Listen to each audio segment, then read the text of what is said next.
గరికపాటి నరసింహారావు గారు. వారు ఈ మన గురు శిష్యుల ఆత్మీయ సమ్మేళనానికి విచ్చేసి వారి విలువైన ప్రసంగంతో మనకు సందేశం ఇవ్వటం అనేది మనకొక అదృష్టం. ఇటువంటి అవకాశాన్ని మనకు ఏర్పాటు చేసిన శ్రీకృష్ణకు కూడా మనం సర్వదా కృతజ్ఞులుగా ఉండాలి. డాక్టర్ పద్మశ్రీ గరికపాటి నరసింహారావు గారిని మా ఆహ్వానాన్ని మన్నించి వేదికని అలంకరించవలసినదిగా కోరుచున్నాము.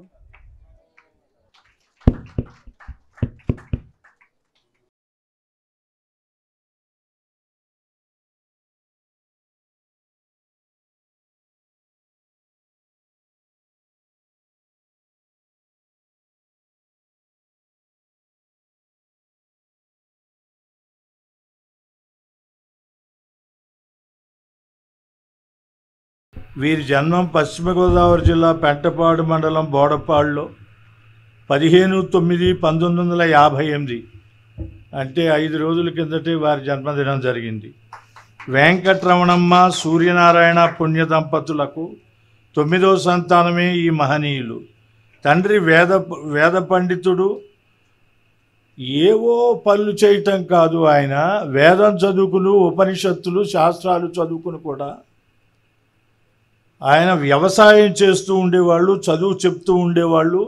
వారి పిల్లల్ని క్రమశిక్షణతో పెంచారు. వీరు ఆ పుణ్య దంపతులకి 9వ సంతానం మన ఈ గురువు గారు. రుణానుబంధం వద్దు అంటారు వీరు, రుణంతో అనుబంధం వద్దని. అష్టావధానం, శతావధానం, ద్విశతావధానం, తర్వాత సహస్రావధానం, మహాసహస్రావధానం. వీరు అలా ముందుకు వెళ్తూ ఉన్నారు, వెనక్కి చూడలేదు. పద్మశ్రీ, డాక్టరేటు, గజారోహణ, గండపండేరం, దేశ విదేశాల్లో అనేక బిరుదులు, సన్మానాలు పొందారు. వీరి రచనలు కూడా ఉన్నాయి. సాగరఘోష, మన భారతం అనేటువంటివి చాలా ప్రసిద్ధమైనటువంటి పుస్తకాలు, మన పిల్లలకి తెలియకపోవచ్చు. ఈ విశ్వవిఖ్యాత అవధాన్ని సత్కరించటం మన భాగ్యమే. మహతాం ప్రకృతి శైవ వర్ధితాం పరైరపి నజహాతి నిజం భావం సంఖ్యాసు లాకృతిర్యథ. వారి స్వభావాన్ని బట్టి నేను ఈ శ్లోకం చెప్పాను. మహతాం ప్రకృతి, గొప్పవాళ్ళ యొక్క ప్రవర్తన ఎలా ఉంటుందంటే శైవ అలాగే ఉంటుంది. వర్ధితాం పరైరపి, ఎంతోమంది పొగిడినప్పటికీ కూడా వారు మారరు, వారు అనుకున్నట్టుగానే చేస్తారు. అది ఏంటంటే సంఖ్యాసు లాకృతిర్యథ అన్నాడు.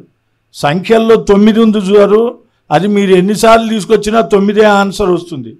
9 1 9 9 18 18 అంటే 1 8 9 3 27 2 7 9 అట్లా వెళ్ళిపోతూ ఉండండి మీరు 20 దాకా, మారదు. అది నజహాతి నిజం భావం. వారి తమ స్వభావం విడిచిపెట్టకుండా డైరెక్ట్గా చెప్పదగినటువంటి విషయం ఆయన చెప్తారనమాట. ఇంకా మనం ఎందుకు వినాలి వీరి ప్రవచనాలంటే, తర్కో అప్రతిష్ట శృతయో విభిన్నా నైకో ఋషిర్యస్య మతం ప్రధానం ధర్మస్య తత్వం నిహితం గుహాయాం మహాజనో ఏనగత సపంథ. మనకు దారి తెలియాలంటే, మనం ఎలా నడుచుకోవాలనంటే మనకు తెలియదు. తర్కశాస్త్రం తీసుకుంటే అప్రతిష్టం, అలా కష్టంగా స్థాపించబడలేదు. శృతయో విభిన్న, వేదశాస్త్ర పురాణాలన్నీ కూడా రకరకాలుగా ఉన్నాయి. నైకో ఋషిర్ యస్య మతం ప్రధానం, ఏదో ఒక ఋషిని తీసుకుని ఏనే ప్రధానం అంటానికి వీల్లేదు, ఇంకా గొప్ప ఋషులు కూడా ఉన్నారు. పోనీ ధర్మం తెలుసుకుందామంటే ధర్మస్య తత్వం నిహితం గుహాయాం, ఎక్కడో గుహలో లోపల ఉంది ధర్మం యొక్క లక్షణం, స్వభావం తెలుసుకోవాలంటే. ఇవన్నీ చాలా కష్టమైన పనులు కాబట్టి మహాజనో ఏనగత సపంథ, పెద్దవారు చెప్పిన దారిలో నడవండయ్యా అన్నాడు. భగవద్గీతలో ఏం చెప్పారు? యద్యదాచరతి శ్రేష్ఠ తత్తదేవేతరో జన సయత్ ప్రమాణం కురుతే లోకస్తదనువర్తతే. ఉత్తములు ఆచరించినట్టుగానే మనము ఆచరించాలి, వారు చెప్పినట్టుగా వినాలి. అప్పుడే మనం సన్మార్గంలో ఉన్నట్టుంటుంది. నిజంగా కృష్ణకి, మీ విద్యార్థులందరికీ ఇటువంటి మహాపురుషుని ఈ రోజున, అసలు వారు ఈరోజు వస్తారని నాకు అనుమానం కలిగింది. మహాలయ అమావాస్య, చాలా పనులుండి ఉంటాయి. గురువుగారికి త్వరగా ముగించమన్నారు, తొందరగా ముగిస్తున్నాను. ధన్యవాదాలండి. నమస్కారం. 2025 సంవత్సరం సెప్టెంబర్ నెల 21వ తేదీ విజయవాడ దగ్గరలోని ఇబ్రహీంపట్నంలోని రామకృష్ణ విద్యాలయం పూర్వ విద్యార్థుల సమ్మేళనం సందర్భంగా జరుగుతూ ఉన్న మలి వయస్సు మరో జీవితం అనేటువంటి ప్రవచనానికి మీకు అందరికీ హృదయపూర్వకంగా స్వాగతం పలుకుతున్నాం. మాతృదేవోభవ. చివరి క్షణం ఉదాక పని చేయుట దక్క శయించుటేమిటో వివరమెరుంగనట్టిది వివేకము నీకెటు లభ్యనమ్మరో. అమ్మా, చివరి క్షణం ఉదాక పని చేయుట దప్ప శయించుటేమిటో వివరమెరుంగనట్టిది వివేకము నీకెటు లభ్యనమ్మరో. ఎవరికి లేని ఓపిక మహీతలమంతటి ఓర్పు, ఎవరికి లేని ఓపిక మహీతలమంతటి ఓర్పు నీకు దేవి వరముగాను సంగెనో. అమ్మా, చివరి క్షణము దాక పని చేయుట దక్క శయించుటేమిటో వివరమెరుంగనట్టిది వివేకము నీకెటు లభ్యనమ్మరో. ఎవరికి లేని ఓపిక మహీతలమంతటి ఓర్పు నీకు దేవి వరముగాను సంగెనో. కవిత్వము చాలదు నిన్ను తింపగన్, కవిత్వము చాలదు నిన్ను తింపగన్. కృష్ణ గారిని నేను వచ్చేవాళ్ళ వయస్సులు ఎంతెంత అని అడిగాను. ఆడవాళ్ళ మాట ఎలా ఉన్నా మగవాళ్ళు ఖచ్చితంగా చెబుతారని నాకు నమ్మకం. ఆయన చెప్పారు 50 దాటే ఉంటాయండి, అనుమానం లేదు, మీరు ఎవరు చెప్పినా నమ్మక్కర్లేదని చెప్పారు. అందుకే ఈ వయసు ఈ అంశం పెట్టమని చెప్పాను. నేను ఈ మధ్య పెట్టుకున్న నియమం ఏమిటంటే, ఓసారి మాట్లాడిన అంశం ఇంకెక్కడ మాట్లాడద్దు. ఇది మీ దగ్గర మాట్లాడుతున్నాను, మళ్ళీ ఎక్కడ ఉండదు. ఎప్పటికప్పుడు కొత్త ఉంటే నాకు బాగుంటుంది. ముందు ఉపన్యాసం మీకు ఎలా ఉన్నా, మనం చేసే పనుల మీద మనకు ఎందుకు విసుగొస్తుంది అంటే, మన పని మనకు ఆనందంగా లేదు. ముందు అవతల వాడికి పక్కనట్టండి. మన బాసు మన యజమాని మెచ్చుకోవడమో ఏదో ఆలోచిస్తాం. వాడు ఎవడో మెచ్చుకుంటాడు, మెచ్చుకోడు, వాడు అధమముఖం, వాడు మెచ్చుకుంటే మనకే, మెచ్చుకోకపోతే మనకే. వాడు ఏం చేసినా మెచ్చుకోడు. వాడు కూడా మనకెందుకు, ముందు మనది మనకు బాగుండాలి కదా. మధురపల్లి మాణిక్య శాస్త్రి గారు తనయుడు నన్ను పరిచయం చేస్తారంటే నాకు ఆ మహానుభావుడు గుర్తొచ్చాడు. ఆయనకి నమస్కారం చేస్తున్నాను. వారి తండ్రి చాలా ప్రసిద్ధులు. ఆంధ్రదేశం మొత్తం మీద పురాణం అంటే ఆయనే, సాహిత్య ప్రసంగం అంటే ఆయనే. అటువంటి వ్యక్తి మీకు గురువు అంటున్నారు. మీరు అందరూ అదృష్టవంతులు, నిజంగా చాలా అదృష్టవంతులు. వాళ్ళ నాన్నగారు లాంటి వాళ్ళ దగ్గర చదువుకోవాలని నేను తాపత్రయపడేవాడిని. ఓరియంటల్ కళాశాలలో చేరి నాకు ఆ యోగం పట్టల. గవర్నమెంట్ కాలేజీలో చదివాను నేను. ఇప్పటికీ ఓరియంట్లో చదువుకోలేకపోయాననే బెంగ మనస్సులో ఉంది. ఆ రంగంలో వారి తండ్రి గారు కూడా చాలా ప్రసిద్ధులు. అటువంటి వ్యక్తుల దగ్గర చదువుకోవడమే మన అదృష్టం.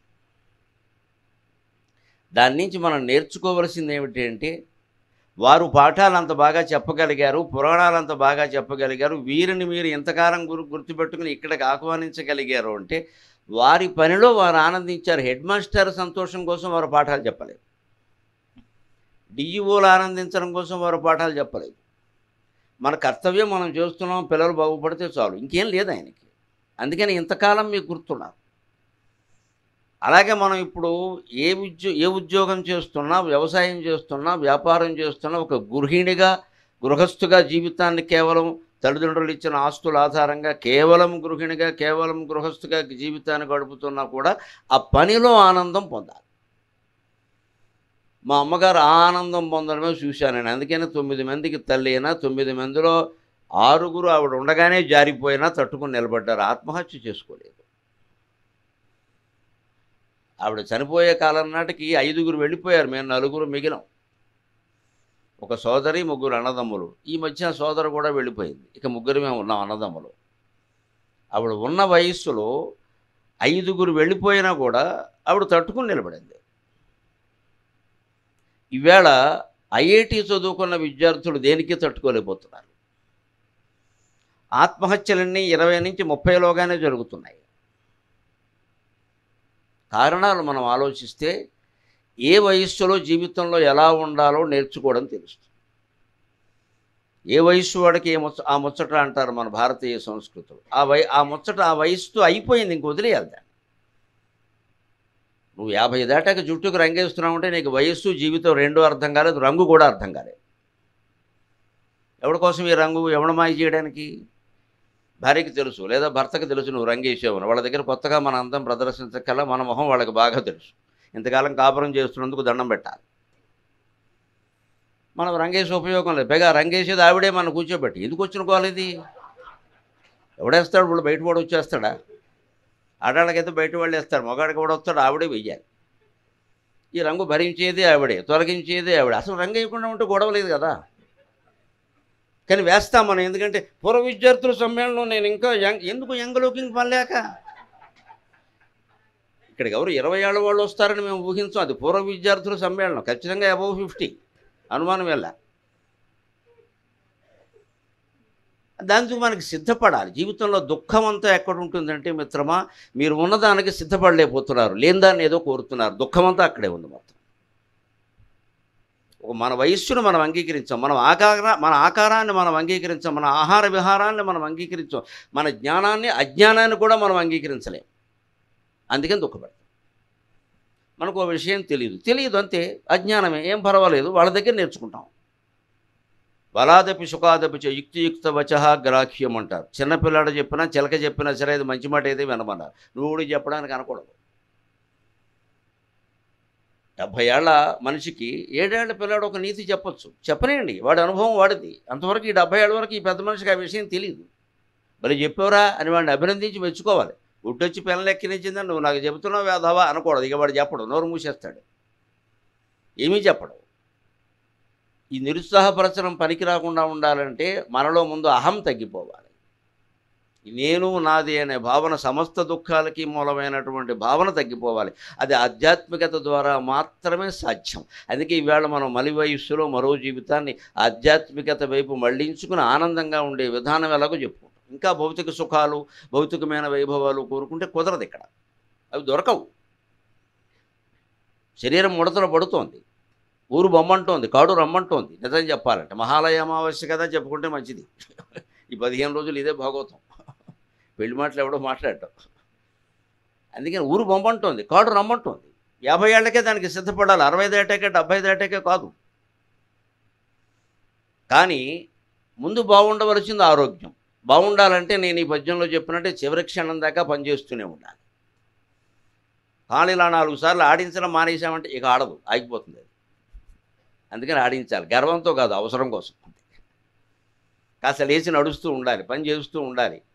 కోడళ్ళలో, కూతుళ్ళో, కొడుకులో ఎవరో ఒకరు అడ్డం వస్తారు, కాస్త మర్యాద కోసం. నువ్వు కూర్చో అమ్మ, నేను పని చేస్తా. పర్లేదురా, నేను చేసుకుంటానులే నాయనా అని చెప్పాలి. అత్యవసరమైతేనే వారికి పని చెప్పాలి, లేకపోతే మనమే చేసుకోవాలి. అలాంటిది మా అమ్మగారిలో చూసి నేను ఈ పద్యం వెళ్ళానప్పుడు, చివరి క్షణంబు దాకా క్షమించుట తప్ప శయించుటేమిటో ఎరుంగనట్టిది వివరమెరుంగనట్టిది వివేకము నీకెటు లభ్యనెమ్మరు. చివరి వరకు ఏదో పని చేస్తూనే ఉన్నావు. కోడలకి 50 ఏళ్ళు వయస్సుండి ఆవిడేదో కూర జరుగుతూ ఉంటే, ఏమా కూర ఎలా బారేవే, నేనేం చేస్తాను ఇక్కడ అని ఇవిడు జరిగేది.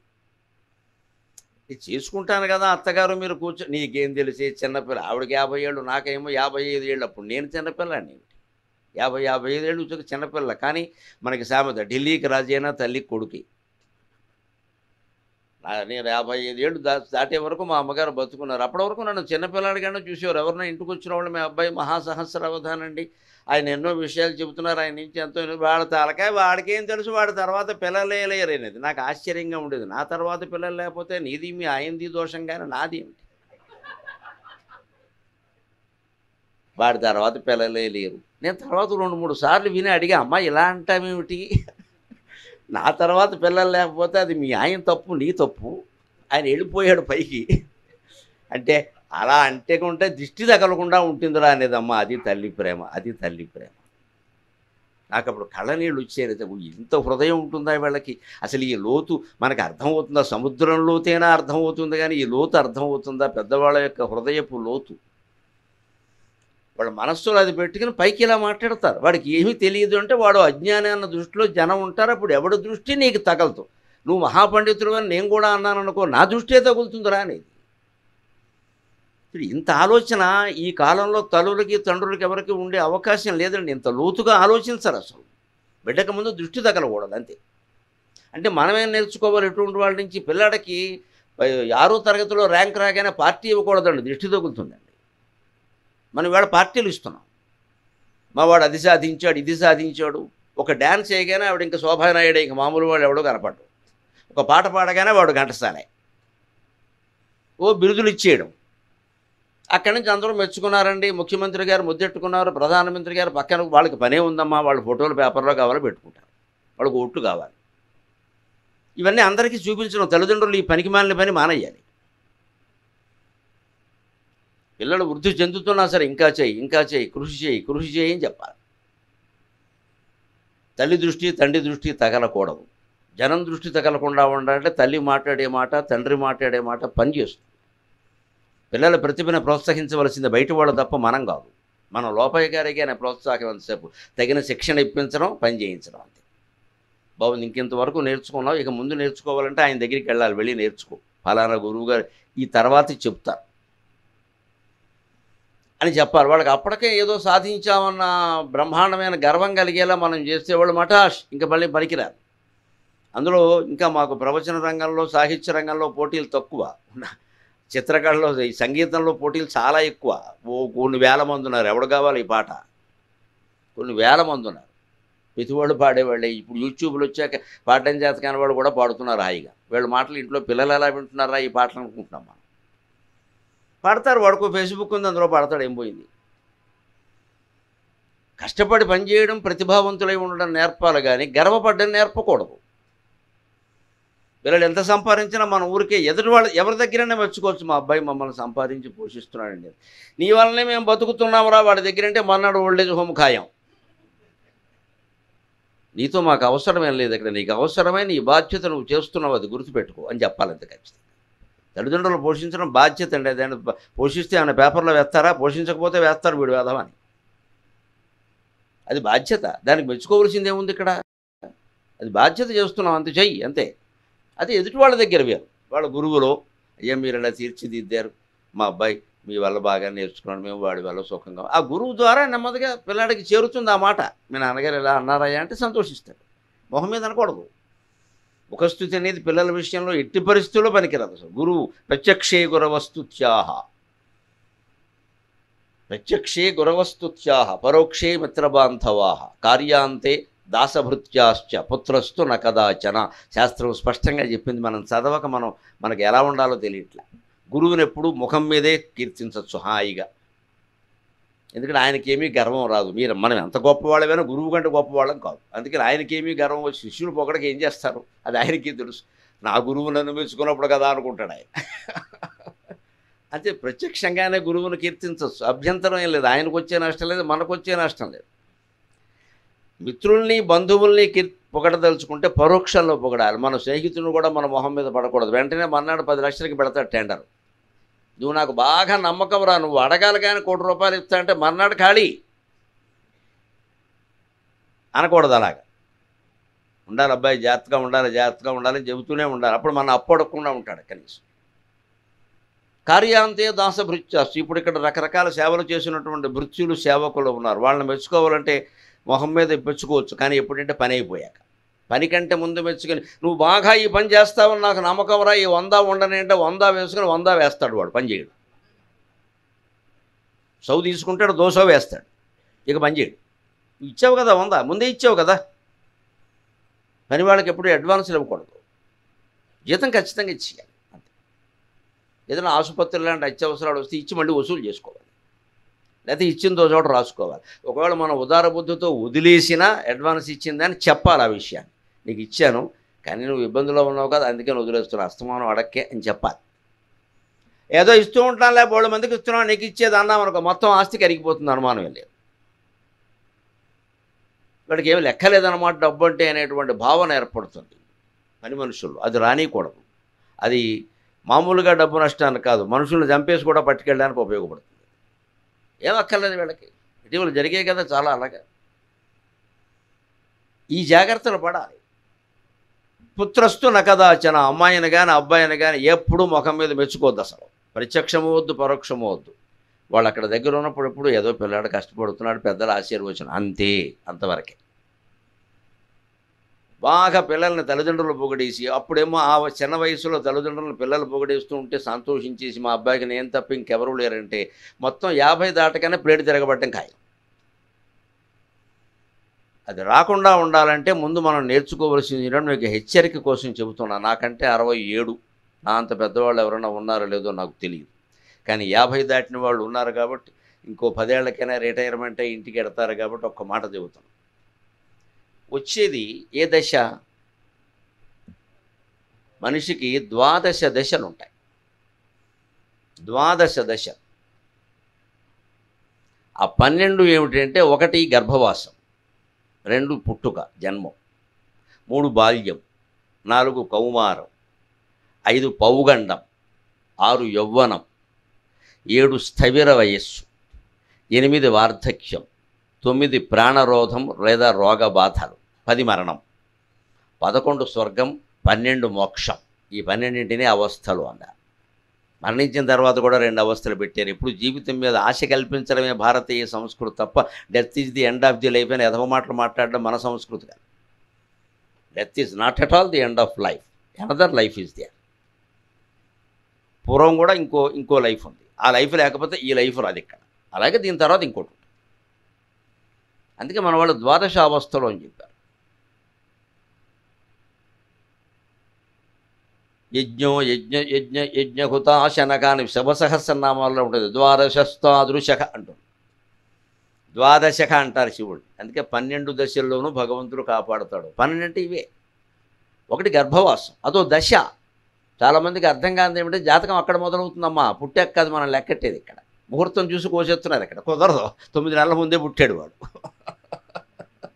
వాడు జాతకం అక్కడ నిర్ణయం అయింది. అక్కడ కొన్ని నడిచాయి. వాడికి ఊపిరి అందడం అందకపోవడం, పోషకాహారం అందడం అందకపోవడం, ఇంకూబర్లో పెట్టవలసినట్టుగా 7 నెలల్లోనే బయటపడడం, నెల తక్కువ అంటారు. మాసావారస్త్వం అని శబ్దమంజరిలోనే ఉంటాయి బోడు తిట్లు. ఈ నెల తక్కువ వాడు ఎందుకు పడుతాడు? వాడి కర్మ కొద్ది అక్కడ అందలేదు, అందవలసింది. వాడు పుట్టాడు. అందుకని అక్కడే మొదలైంది. అందుకే గర్భవాసం ఒక దశ.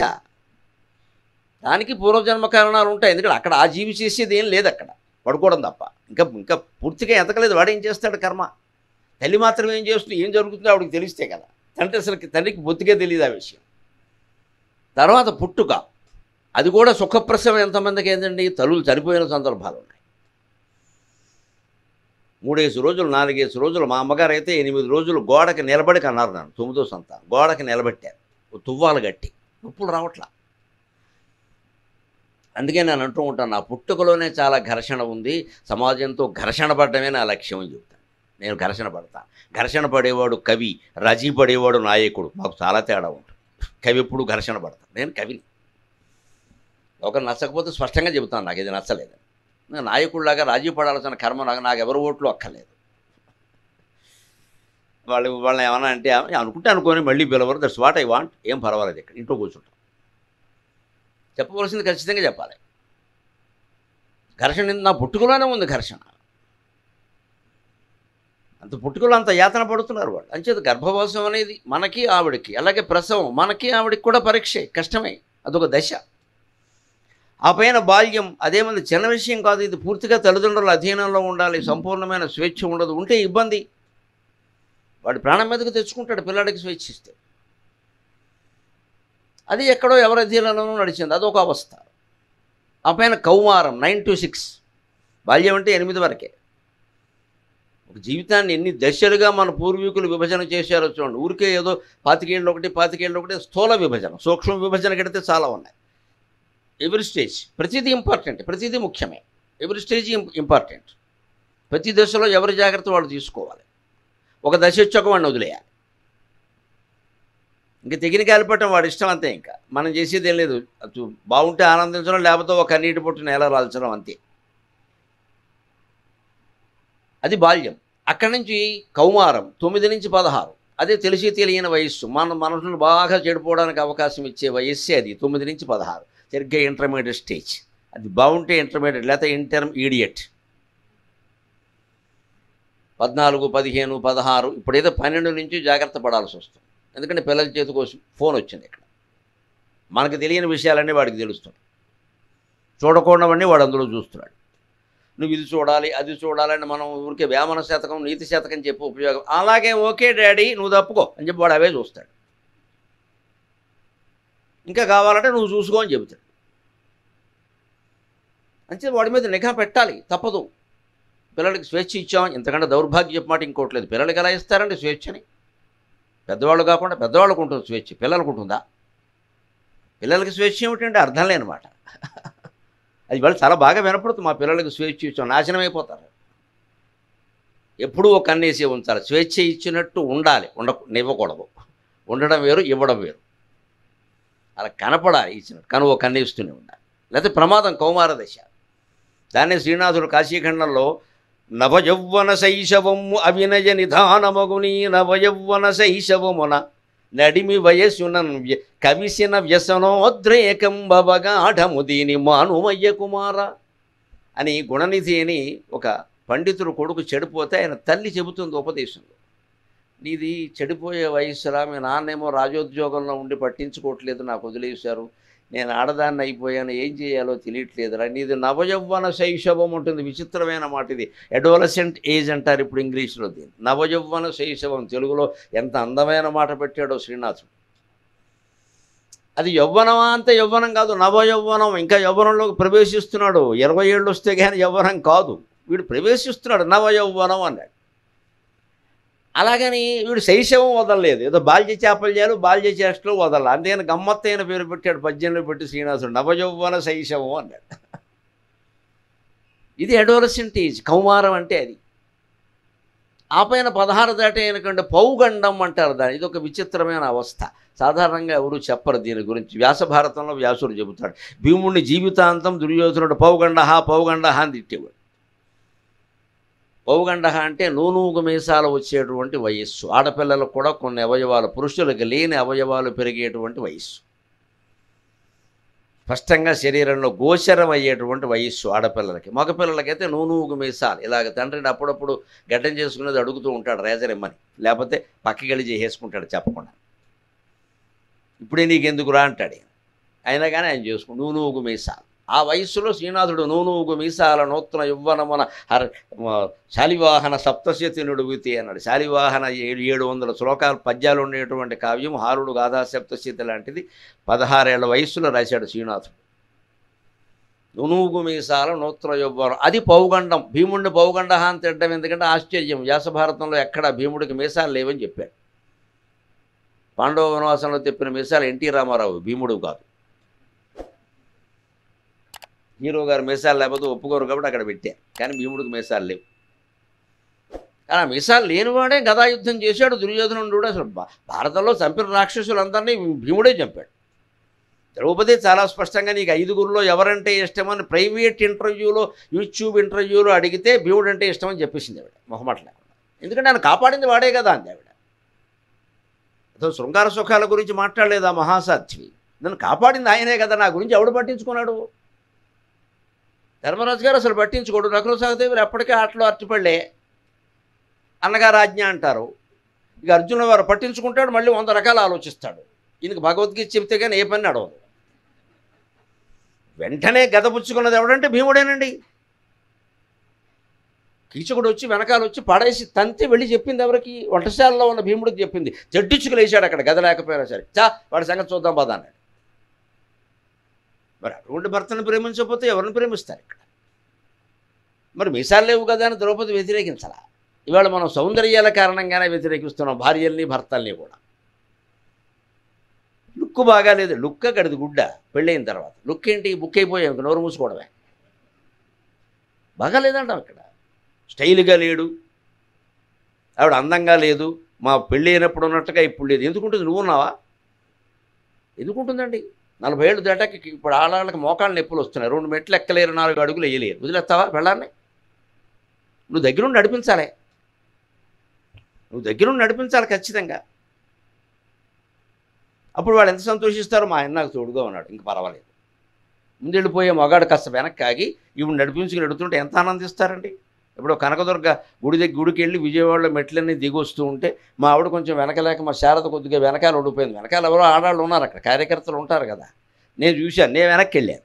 వచ్చే చెయ్యట్టుకుని ఆశువుగా పద్యం చెప్పా. ఎవరో నిన్నడుపింపనేల తరుణి ఈ సత్కవేశుండు కేల్చివురంటన్ నడిపించు జీవితపు చివరంటన్ నడిపించును అని పద్యం చెప్పా. ఎందుకంటే ఆనందం ఉంటుంది ఆ భార్యకైనా భర్తకైనా చూసేవాళ్ళకైనా. వాళ్ళు మళ్ళీ చెప్పండి అని అడిగించుకున్నారు ఆడవాళ్ళు ముఖ్యంగా. మరి ఆశు కవిత్వం మనకు భగవంతుడు ఇచ్చింది ఎందుకు? ఈ రోజుకి మీతో మాట్లాడే క్షణానికి 11,231 పద్యాలు చెప్పాను. 11,231 భగవంతుడు ఇచ్చింది ఎందుకు? భార్యకి చెప్పడానికి, భర్తకి చెప్పడానికి, కాకపోతే ఊరికి సభల్లో చెప్పి గొప్పలు చెప్పించుకోవడానికి. ఇక్కడ అవసరమైనప్పుడు చెప్పాలి, ఏదైనా సరే, దుఃఖమైనా చెప్పాలి, సుఖమైనా చెప్పాలి. వాళ్ళెవరో నిన్ను నడిపించడం ఏమిటి? నేనే నడిపిస్తా. కేలు చివరంట నీ చిటికిన వేలు పట్టుకుని నడిపిస్తా, జీవితం చివరిదాకా నడిపిస్తా. పట్టిన వేలు విడిచిపెట్టే అలవాటు నాకు లేదు. అది ఎంతో ధైర్యాన్ని ఇస్తుంది. ఏమైనా పర్వాలా, ఆయన చూసుకుంటారు నన్ను, పర్వాలేదు, చాలు. ఇంకా ఆయుర్దాయం పెరుగుతుంది, ఆరోగ్యం బాగుంటుంది, ఆనందంగా ఉంటారు. అందం కూడా కావాలండి, బోడి అందం ఎవరికైనా ఉంటుందండి, ఆనందం అందరికీ ఉంటుందా? దయచేసి ఆలోచించండి. అందంగా ఉన్న వాళ్ళందరూ ఆనందంగా ఉంటారని చెప్పలేం మిత్రమా. ఆనందంగా ఉన్న వాళ్ళందరూ అందంగా ఉంటారు ఖచ్చితంగా. ఆనందంగా ఉండాలి, అందంగా ఉండడం ముఖ్యం కాదు. ఇక్కడ అందానికి ప్రాధాన్యం ఇస్తున్నామంటే జీవితం నాశనం అవుతుంది అన్నమాట. మరి ఇంకా వ్యధవేషాలు వేయడానికి సిద్ధంగా ఉన్నాం అన్నమాట. అందానికి ప్రాధాన్యం తగ్గిపోవాలి. పుడుతున్నాయి ఎలా ఉంటే నీకే అని అడగాలి. ఎవడన్నా కామెంట్ ఎలా ఉంటే నీకే, నీ సంగతి చూసుకో. అప్పుడు జీవితం అంటే ఏమిటో అర్థం అవుతుంది. ఎంతసేపు ఏదో మొహం మీదే దృష్టి పెట్టి ఫోన్లు వచ్చాక ఇది దరిద్రం ఎక్కువ, అస్తమానం ఇలాగా ఎన్నిసార్లు చూస్తావు అధో మొహం? ఇక అక్కడే సర్దేసుకోవడం. ఇక్కడ ఏంటి నిమిషానికి ఒకసారి చూడాలా? ఫోన్ వచ్చింది ఇక్కడ, అదో మిర్రర్, చూసుకోవడం కెలుక్కోవడం. తెమలది ఇది. భౌతికమైన ఆసక్తి ఉందంటే నైతికంగా నాశనం అయిపోతుంది జీవితం, అనుమానం లేదు. భౌతికమైన ఆసక్తి ఎంతవరకు అంటే మనకు ఆసక్తి ఉండదు కదా, ఉన్నాయి ధరిస్తాం, అందమైన బట్టలు కట్టుకుంటాం, సకలాభరణాలు పెట్టుకుంటాం, శ్రీమాత శ్రీ మహారాజ్ఞి శ్రీమత్ సింహాసనేశ్వరి అన్నట్టుగా ఉంటాం. మనసులో మాత్రం ఉండేది ఆ అమ్మవారిని గురించిన అన్వేషణ తప్ప ఆభరణాలు వస్త్రాలు కాదమ్మా. అలా ఉండాలి. లోపల నివృత్తి, పైకి ప్రవృత్తి. పైకి మాత్రమే ప్రవృత్తి, లోపల నివృత్తి. లోపల వైరాగ్యం ఉంది కదా అని పెంటముఖం వేసుకుని 90 ఏళ్ల వాళ్ళ కూర్చోక్కర్లేదు. ఇక్కడ మాసిపోయిన గొట్లు వేసుకుని గడ్డాలు పెంచేసి అక్కర్లేదు, అవసరం లేదా. ఏదైనా దీక్ష ఉంటేనే గడ్డం పెంచుకోవాలి, లేకపోతే ఎందుకు గడ్డం పెంచడం పని లేక. ఎవడ మెప్పు కోసమో మనం పెంచక్కల్లా, ముసలితనం కావాలని ఆహ్వానించక్కల్లా. ఆ తత్వం వంట పడితే ఆ జీవితమే వేరండి. అందుకని పౌగండం, అది ఇంకా మీసాలు రాని దశ, తర్వాత యవ్వనం, అది తెలుసు. ఇప్పుడు తర్వాత దాంట్లో ఉన్నాం మనం సరిగ్గా. 7వది స్థావీర్యం అంటారు. మీ అవస్థని స్థావీర్యం అంటారు. నా అవస్థనైతే జర అంటారు. ముసలితనమే, అనుమానమే. 67, 50 నుంచి 60 వరకు ఉండే వయస్సు ఉంది, దాన్ని స్థావీర్యం అంటే అడ్వాన్స్ టు ఓల్డ్ ఏజ్ అనమాట. త్వరలో విడుదల అన్ని ముఖ్య అవయవాల్లో, కంగారు పడక. ఇక ముడతలు వస్తాయి, తొడుగులు వస్తాయి, రాలిపోతాయి, పైకి వెళ్ళలేవు, జుట్టు నెరిసిపోతుంది నెమ్మదిగా, పళ్ళు ఊడిపోతూ ఉంటాయి, ఉన్న పళ్ళు పట్టివ్వవు, ఇంకా పళ్ళే తినాలి. ఇంకా మళ్ళీ మినపరొట్లు తిందామంటే కుదరదు. ఇక్కడ పళ్ళు ఊడిపోయే దశలో పళ్ళే తినాలి, పళ్ళ రసం తాగాలి. ఇంకా నేను ఇదివరకు బొబ్బట్లు కుదరదు. ఇక్కడ బొబ్బలైనా అట్లయినాయి, వదిలేయాలి. ఇంకా కాంక్ష ప్రకటించదు, నాకేం అక్కర్లేదు. అదే స్థావీర్యం. ఆ దశ 50 నుంచి 60. 60 దాటితే జరా. అంగీకరించడానికి ఇబ్బంది పడకూడదు, అంగీకరించాలి. దీన్నే నాకు యవ్వనాన్ని అంగీకరించాం కదా, డిగ్రీ వస్తే అంగీకరించాం కదా, డాక్టరేట్ వస్తే అంగీకరించాం కదా, పద్మశ్రీ వస్తే అంగీకరించాం కదా, ముసలితనం వచ్చినా మరణం వచ్చినా అంగీకరించాలమ్మా. That is life, accepting everything. అప్పుడు చచ్చేటప్పుడు కూడా సుఖంగానే ఉంటాం. రోగాలు వస్తాయి, అంగీకరించాలి. ఎందుకని? రోగం రావడం ఒక ప్రయోజనం ఉంది. వేదంలోనే చెబుతారు స్పష్టంగా. రోగం ఎందుకు అంటే తద్ధితపస్తద్ధితపస్తద్ధితపక యద్వ్యాధితస్తప్యతే పరమగుం హైవలోకం జయతి ఏవం వేద. ఓ మానవా, నీకు మంచంలో పడుకునే అవకాశం వస్తే, కథలు లేకుండా ఉంటే దాన్ని అదృష్టంగా భావించు. నువ్వు తపస్సు చేయడానికి అవకాశం దొరికిందని చెప్పింది వేదం. ఎంత గొప్ప మాట చెప్పిందండి, ఎంత గొప్ప మాట చెప్పింది. మనం కృంగిపోయి కృషించిపోయి ఇంకా డాక్టర్ గారు 6 ఏళ్ళకి పోతా ఉంటే వీడు 6 నెలలకే పోతాడు.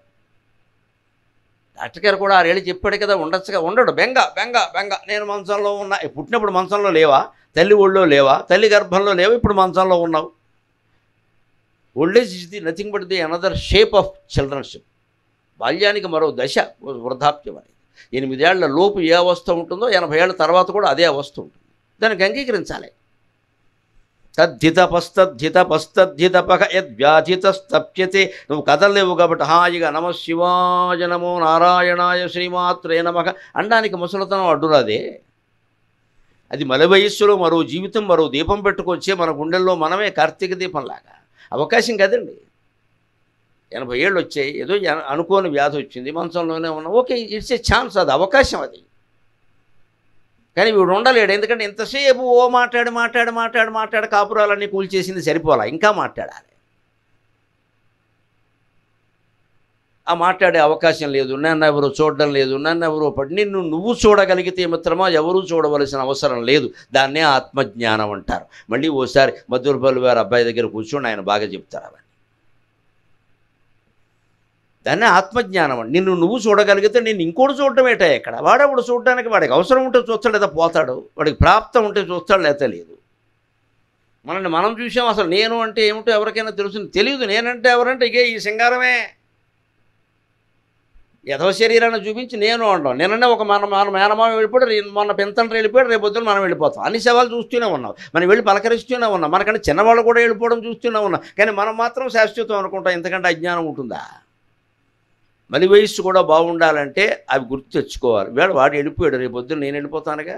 వెళ్ళిపోయేలాగా చేయవలసిన పని ఏమిటో చేయాలి. కానీ వెళ్ళిపోకుండా తీసుకోవలసిన జాగ్రత్తలు పరీక్షిత్తు వల్ల అవ్వలేదు, నీ వల్ల అవుతుంది. ఇక్కడ 7 రోజుల పాటు ఒక మహారాజు బ్రహ్మాండంగా ఒంటి స్తంభం మేడ కట్టించాట, పైన ఒక భవనం పెట్టాట. ఇక్కడికి ఎవ్వడూ రాకుండా చేశాడు. వచ్చేవాడు వచ్చాడు, పాము రూపం ధరించాడు, ముక్కు మీద కాటేశాడు. మృత్యు అంటే ఏమిటో తెలుసుకునే ప్రయత్నం చేయాలి. మనం మృత్యుంజయంలో అయ్యేటువంటి ప్రయత్నం చేయాలి. ఆత్మకి తప్ప శరీరానికి తప్పితే ఆత్మకు మృత్యువు లేదని గ్రహించాలి. మృత్యు దశ వచ్చేనట్టు. కానీ మృత్యువు నుంచి తప్పించుకోవడం ఎందుకంటే? తప్పించుకునేవాడు చేస్తాం. ఇంకొన్నేళ్ళు ఈ జీవితంలో ఉండి సాధించేది ఏమిటంటే చివాట్లు, చెప్పు దెబ్బలు తప్ప. సాధించేదేదో సాధించాం కదా. భగవంతుడు 100 ఏళ్ల జీవితం ఇచ్చాడు, అంతకంటే ఏమి ఇయ్యమంటావు? అది ఆలోచన చేయాలి. మలి వయస్సు మరో జీవితం అంటే అర్థం అది. వార్ధక్యాన్ని శాపంగా భావించదు దయచేసి. రాబోయే వార్ధక్యానికి హాయిగా జెండా విప్పి స్వాగతం చెప్పండి. దాన్ని కూడా భరించడానికి సిద్ధంగా ఉండండి. దాన్ని హారంగా ధరించండి జీవితంగా. అందుకు ఈ ప్రవచనం. మీ వంకన ఈ ప్రవచనం ప్రపంచం అంతా పెడుతుంది తెల్లారేసరికి. ఇక మీరే కాదు, 60 ఏళ్ళవాళ్ళు, 70 ఏళ్ళవాళ్ళు, 80 ఏళ్ళవాళ్ళు ఎవడు ఈ ప్రవచనం విన్నా మరింత ఆనందంగా ఉండాలమ్మా. అందుకోసం నేను చెబుతున్నాను. ఇంకా నాకు రాబోయేది గొప్ప జీవితం. ఎందుకంటే భగవంతుడు స్మరించే జీవితం, ఏకాంతంగా ఉండే జీవితం, ఏది పట్టించుకోవలసిన అవసరం లేని జీవితం గొప్ప జీవితం అండి. ఏకాంతాన్ని ఎందుకు వ్యతిరేకిస్తున్నాం మనం? ప్రాణానికి విసుగొచ్చినప్పుడు, ఆఫీసులో అవమానం ఎదురైనప్పుడు, ఇంట్లో అవమానం ఎదురైనప్పుడు అంతులేని కదా అని పాడుకుంటూ కూర్చోవడం కదా. ఇక్కడ ఎప్పుడైనా సరే ఏకాంతాన్నే ప్రేమించాలి. అవసరమైతే 10 మందిలోకి పెడతాం, లేకపోతే ఒక్కళ్ళమే ఉంటాం. మనతోనే మనం ఉంటాం, మనలోనే మనం ఉంటాం. అది ఉండగలగాలి. మలి వయస్సులో మరో జీవితం కనపడాలంటే అలా ఉండాలి. ఖచ్చితంగా ఏకాంతానికి సిద్ధపడాలి. తర్వాత మరణంతో అయిపోలేదండి. మరణం వస్తుంది, రోగాలు వస్తాయి. అప్పుడు తపస్సు చేస్తాం, మరణానికి సిద్ధపడతాం. మనం సిద్ధపడిన తర్వాత ఇంక మరణం ఏమిటండి? ఎప్పటికైనా వెళ్ళిపోవలసిందే. పాత చొక్కా తీసేసి కొత్త చొక్కా తొడుక్కున్నట్టే అని భగవద్గీతలో చెప్పాడు. రోజు కొత్త చొక్కా, మనకి పండగలప్పుడు కొత్త చొక్కాలు తొడుక్కుందుకు సిద్ధపడుతున్నాం కదా. 90 ఏళ్ళు వచ్చా కొత్త చొక్కా తొడుక్కుంటాం. ఏమిటట? అప్పుడు మళ్ళీ చిన్న చొక్కా, చిన్నపిల్లాడి చొక్కా, డైపర్ కూడా తొడుగుతున్నారు చక్కగా. ఇదివరకు డైపర్లు లేవు, మాకు ఆ యోగం లేదు. ఇప్పుడు డైపర్లు కూడా వచ్చాయి పుట్టగానే. ఎంత కొత్త చొక్కా, పైన చొక్కా, కిందో చొక్కా. మనం శుభ్రంగా పెద్ద రబ్బరు బుట్టలో పెట్టి తీసుకెడుతున్నారు ఎక్కడికి వెళ్ళి. ఎంత యోగం పట్టిందిరా ఈ పిల్లలకి అనుకున్నాం. మాకు ఏదో పనికిమాలిన గుడ్లన్నీ పెట్టి తుడిచేవాడు. అందులో 9వ వాడిని ఏమిటి తుడిచారో చెప్పక్కర్లేదు. ప్రాణాలు విసిగెత్తిపోయి ఉంటే అప్పటికే మా అమ్మకి నాన్న కూడా ఏ గుడ్డ పడితే ఆ గుడ్డెట్టి తుడిచేవారు. వీడికి జాలే అంటాం. ఆ తల్లి ఏ గుడ్డ పెట్టి తుడిచిందో ఆ గుడ్డనే పట్టు వస్త్రంగా భావించడం వల్ల ఇవాళ నాకు అంతులేని వస్త్ర సంపద ఉందమ్మా. ప్రతిరోజు నూతన వస్త్రాలే, నాకేం ఇబ్బంది లేదు. ఆవిడ ఇచ్చిన గుడ్డ రవికల గుడ్డ పీలికి పెట్టి చూడు, అది మహా అదృష్టంగా భావించాం. ఇవాళ నాకున్న బట్టలు నాకే ఎక్కువే, రోజు దానం ఇస్తున్నాను పట్టుకెళ్ళి, ఇచ్చినట్టు ఇచ్చేయడమే, నాకెందుకు అవన్నీ. ఈ యోగం ఎందుకు పట్టిందంటే వాటిని భరించాం, అంతేకాని ఇది బాగాలేదు అది బాగాలేదు అప్పుడు అనలేదు, ఇప్పుడు అనట్లేదు, ఎప్పుడూ అనలేదు. తర్వాత భారతీయ సంస్కృతి మాత్రమే అంగీకరించి కనిపెట్టిన 2 దశలు, 11వ 12వ స్వర్గం. చేసినటువంటి పుణ్యాలను బట్టి స్వర్గమో నరకమో ఏదో ఒకటి వస్తుంది. మొత్తం మీద ఏదైనా మోక్షం చివరికి. అంచేత నేను ఒక మాట మిత్రుడిగా మీకు చెప్పదలుచుకున్నది ఏమిటంటే, ముసలితనమ్ము వచ్చెనని అది ముచ్చెను అది ముప్పని ఎంచగనేల, ముసలితనమ్ము వచ్చెనది ముప్పని ఎంచగనేల, ప్రేమకు ముసలితనమ్ము లేదు, ప్రేమకు ముసలితనమ్ము లేదు, రసముగ్ధ మనోహరము ఆంధ్ర భాషకు ముసలితనమ్ము లేదు, ప్రేమకు ముసలితనమ్ము లేదు, రసముగ్ధ మనోహరము ఆంధ్ర భాషకు ముసలితనమ్ము లేదు, పరిపూర్ణ రసస్థితి నుండజాలినన్ ముసలితనమ్ము రాదు, పరిపూర్ణ రసస్థితి నుండజాలినన్ ముసలితనమ్ము రాదు, ముసలితనమ్ము వచ్చెను అది ముప్పని ఎంచగనేల, ప్రేమకున్ ముసలితనమ్ము లేదు, రసముగ్ధ మనోహరవ ఆంధ్ర భాషకున్ ముసలితనమ్ము లేదు, పరిపూర్ణ రసస్థితి నుండజాలిన ముసలితనమ్ము రాదు, మొగమోటమి లేదు వచింతుని ఎడన్. దానికి మనం స్వాగతం చెప్పాలంటే ఒక్క మాట అండి, ప్రేమకి ముసలితనం లేదమ్మా, కామవాంఛలకి ముసలితనం ఉండొచ్చు. ప్రేమతో దంపతులు కూర్చొని మాట్లాడుకోవడానికి ముసలితనం ఏమిటండి నాకు అర్థం కాదు. పైగా అప్పుడు ఇంకా ఎక్కువ ఉంటాయి ప్రేమలు. ట్రూ కంపానియన్ అంటారు ఇంగ్లీషులో. నిజమైన భార్యో కాదో భర్తో కాదో ఎప్పుడు తెలుస్తుందంటే కర్మకాలిన జీవితంలో 50 ఏళ్ల తర్వాత కానీ అర్థం కాదు. అప్పటి వరకు సంపదలు ఉన్నా లేకపోయినా, సంతానం ఉన్నా లేకపోయినా, అందం ఉన్నా లేకపోయినా, ఏమున్నా లేకపోయినా కూడా ఉన్నారు అంటే వారు భార్య వారు భర్త. ఎవరు కూడా ఉంటారని ఏం లేదండి. ప్రేమకు ముసలితనం లేదండి. శారీరకంగా చేసే పనులకి ఉంటే ముసలితనం ఉండొచ్చు, ప్రేమకు ముసలితనం ఏమిటి? పైగా తెలుగు చదువుకున్న వాడికి ముసలితనం రాదు నా దృష్టిలో. రసముగ్ధ మనోహరము, నవరసభరితమైన భాష, నవరసభరితమైన పద్యాలు ఉన్నాయి ఇందులో. ఆ కావ్యాలు చదివితే హాయిగా 60 ఏళ్ళు దాటే ఉద్యోగం కూడా ఆపేసామంటే ఇంట్లో కూర్చొని చదువుకోవాలి. మళ్ళీ రిటైర్ అయ్యాక కూడా నన్ను పెద్ద కంపెనీ వారు పిలిచారండి అకౌంట్స్, ఎంతకంటే దిక్కుమాలిన పని లేదు, వీళ్లకు నిరానని చెప్పు. ఇంకా యధవ సంపాదన వ్యధవాశ. మన తెలివితేటలు యూటిలైజ్ కావాలి. తెలివితేటలు యూటిలైజ్ అవ్వాల్సింది ఆత్మజ్ఞానానికి, భౌతిక ప్రపంచానికి కాదు. నువ్వు తెలివితేటలను యూటిలైజ్ చేయడం మొదలు పెడితే ఇటకలు చేసేస్తారు మొత్తం అంతా. నీ తెలివితేటలు అన్నీ వాడుకుని అమెరికా వాడు వేషాలు ఫీజు పెంచినట్టే $1,00,000 పెంచుతారు, నోరు మూసి కూర్చోవాలి. తెలివితేటలన్నీ వాడుకున్నారు చక్కగా, తెలుగు వాళ్ళ తెలివితేటలన్నీ వాడుకున్నారు. డొనాల్డ్ ట్రంప్ గారి సంస్థలో కూడా ఉన్న వాళ్ళు తెలుగు వాళ్ళే ఎక్కువ. ఇవాళ ఏం చేశారు, 24 గంటల్లో వెనక్కి వస్తావా లేదా? ఎంత దుర్మార్గంగా వ్యవహరిస్తున్నారండి మన తెలివితేటల కారణంగా. లేదమ్మా మన దురాశల దానికి కారణం, మన దురాశల దానికి కారణం. నీ తెలివితేటలు ఇక్కడ వినియోగించరు. నాకు అవకాశాలు ఏముండాలి? అవకాశాలు ₹1 కోటి జీతం కావాలా మిత్రమా? ఆటో వాడు నడుపుతున్నాడు, వాడికి ఎంత ఆదాయం ఉందో అడుగు. రోడ్డు పక్కని చిన్న బడ్డీ కొట్టు పెట్టి ఇడ్లీ అమ్ముకుంటున్నాడు, వాడికి ఎంత ఆదాయం ఉందో అడుగు. వాడికి పెళ్ళం పిల్లలు ఉన్నారు.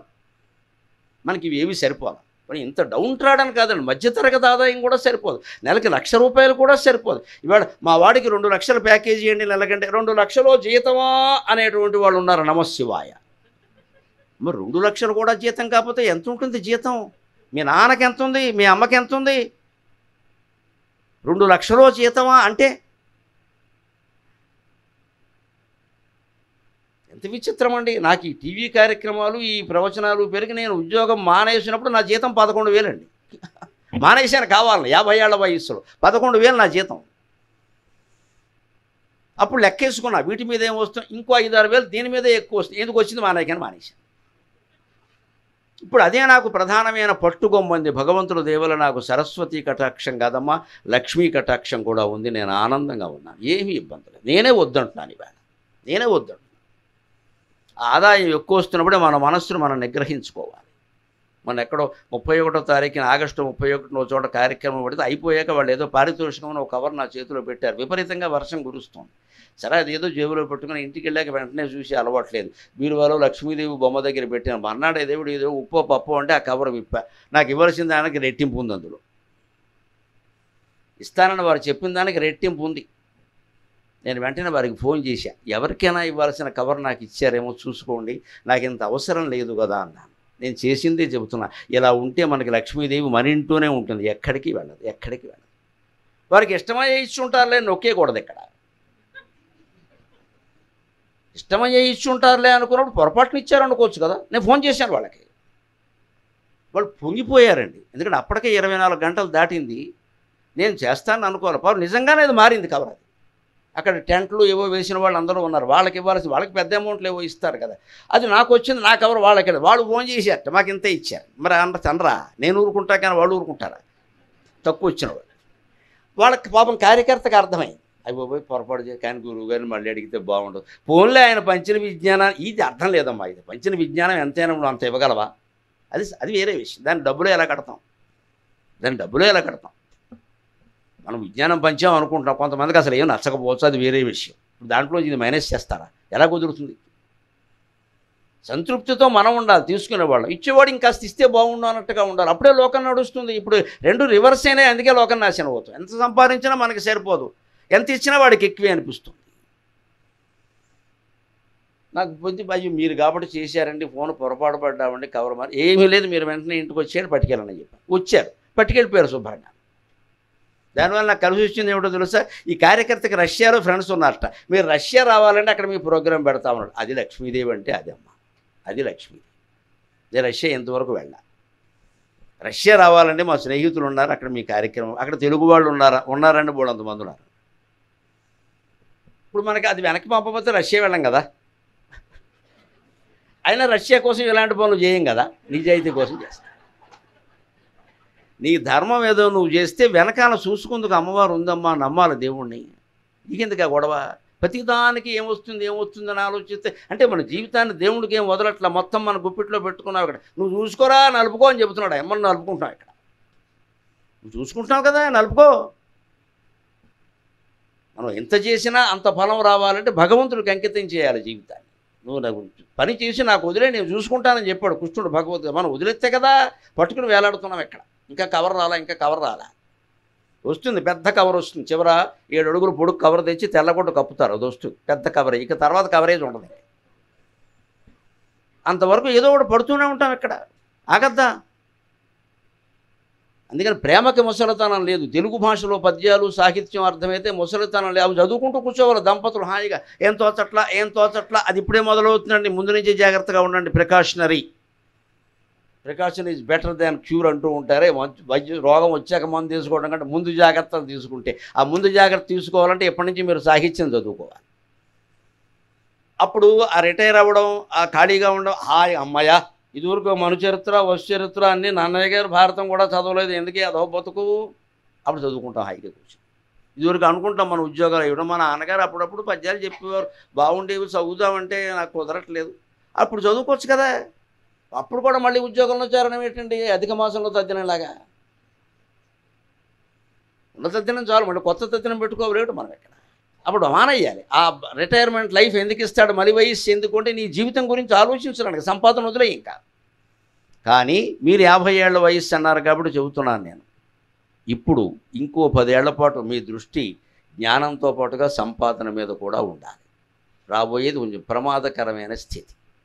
మనం అనుకున్నట్టుగా ఉండదు. దాన్ని మాఘుడు శిశుపాలవధరే కావ్యానికి ముందు, రచనకి ముందు ఆయన జీవితాన్నే ఉదాహరణగా తీసుకుని చెబుతాడు. మాఘుడు భార్య చెప్పింది ఈ శ్లోకం అని అనేవాళ్ళు కూడా ఉన్నారు. ఆవిడే చెప్పుంటే నేను ఆవిడకి 100 నమస్కారాలు చేస్తాను. ఎవరు చెప్పినా శ్లోకం మంచిది. డబ్బు సంపాదన చాలా ముఖ్యం. అందులో 40 ఏళ్ళు 50 ఏళ్ళు 40 to 60 డబ్బు సంపాదన మీదే మన దృష్టి ఉండాలి. తర్వాత రాబోయే జీవితం కోసం దాచుకోవడానికి, అది ఖర్చు పెట్టడానికి కాదు. బుభుక్షితైర్వ్యాకరణం న భుజ్యతే న పీజతే కావ్యరసం పిపాసితై న విద్యయా కేనచిదుద్ధృతం కులం హిరణ్యమేవార్జయ నిష్ఫలా క్రియాః. 20 సర్గలతో అద్భుతమైనటువంటి కావ్యం శిశుపాల వధని మాగుడు లోకానికి అందించాడు. సంస్కృతంలో అత్యుత్తమమైన కావ్యాలు 5 చెబుతారు. ఆ 5 మాఘం శిశుపాల వధ ఒకటి. కాళిదాసత్రయం, భారవి, మాఘం అంటారు, పంచకావ్యాలు అంటారు. ఈ పంచకావ్యాలు చదివితే కానీ సంస్కృతంలో పాండిత్యం రాదు. అలాగే తెలుగులో పంచకావ్యాలు చెబుతారు. నీవు తెలుగు బాగా సంస్కృతం బాగా వచ్చిన పూర్వం పంచకావ్యాలు చదివేవా అనేవారు. పంచకట్టుకుని కావ్యం చదవడం కాదు, 5 కావ్యాలు చదవాలి. అటువంటి కాళిదాసు కుమార సంభవం, రఘువంశం, మేఘ సందేశం ఈ 3 ఆయనవి. మాగుడు రాసిన శిశుపాల వధ, భారవి రాసిన కిరాతార్జుని. పాండిత్యం, కవిత్వం అన్నీ పెరిగితే జీవితం బాగుంటుంది. ఆ మాగుడు 100 ఏళ్ళు పైగా బతికాడంటారు. 7వ శతాబ్దం వాడు. కానీ చివరి దశలో భయంకరమైన దారిద్ర్యం అనుభవించాడు. అంత పండితుడు. మీరు ఆదరించే రాజులు లేరు. అప్పుడు ఆదరించారు, తర్వాత పోయి ఈయనకి దాచుకోవడం తెలియదు, మొత్తం ఖర్చు పెట్టేశాడు, సంతర్పణ చేసేసాడు ఇంట్లో. ఆ దారిద్ర్యంలో కూడా ఆయన్ని వదిలిపెట్టకుండా ఆయనతోనే ఉండి రాముడికి సీతాదేవిలాగా సహకరించిన మహాసాధ్వి మాఘుడు భార్య ఈ విషయం చెప్పిందట. మా ఆయన చాలా గొప్పవారే కానీ దయచేసి ఒకటి నేర్చుకోండి. ఏమిటంటే బుభుక్షితైర్ వ్యాకరణం నభూజ్యతే. ఆకలిస్తే వ్యాకరణం వల్ల ఆకలి తీరదు, డబ్బులుంటే అన్నం తింటావు ఆకలి తీరుతుంది.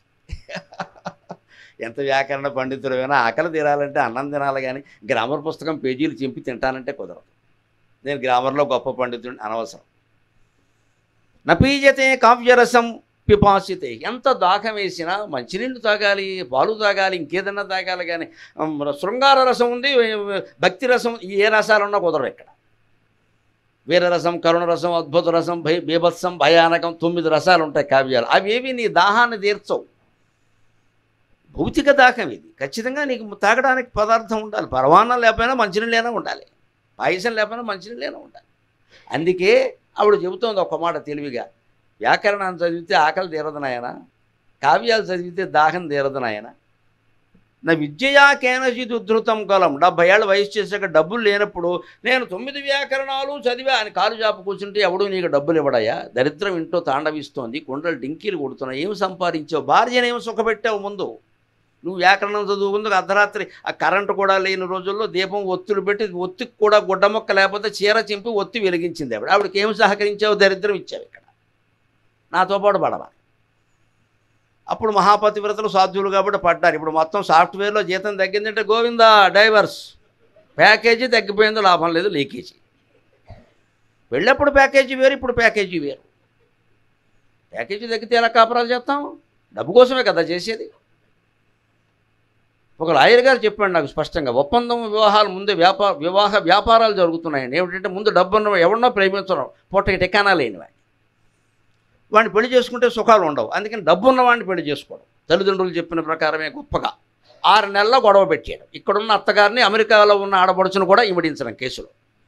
అంతా నన్ను హింసించారు. వెంటనే వాడిని మూసేస్తారు, వాడు రాజీకి వస్తాడు. ఇచ్చాయి 2 కోట్లు ఇచ్చి, ఈ 2 కోట్లు పట్టుకుని ఈ పేదాడితో వెళ్ళిపోవడం. ఇది ఒక లాయర్ గారు చెప్పాడు నాకు. ఆయన చిరకాలం జీవించుగాకనేది అని చెప్పాడు.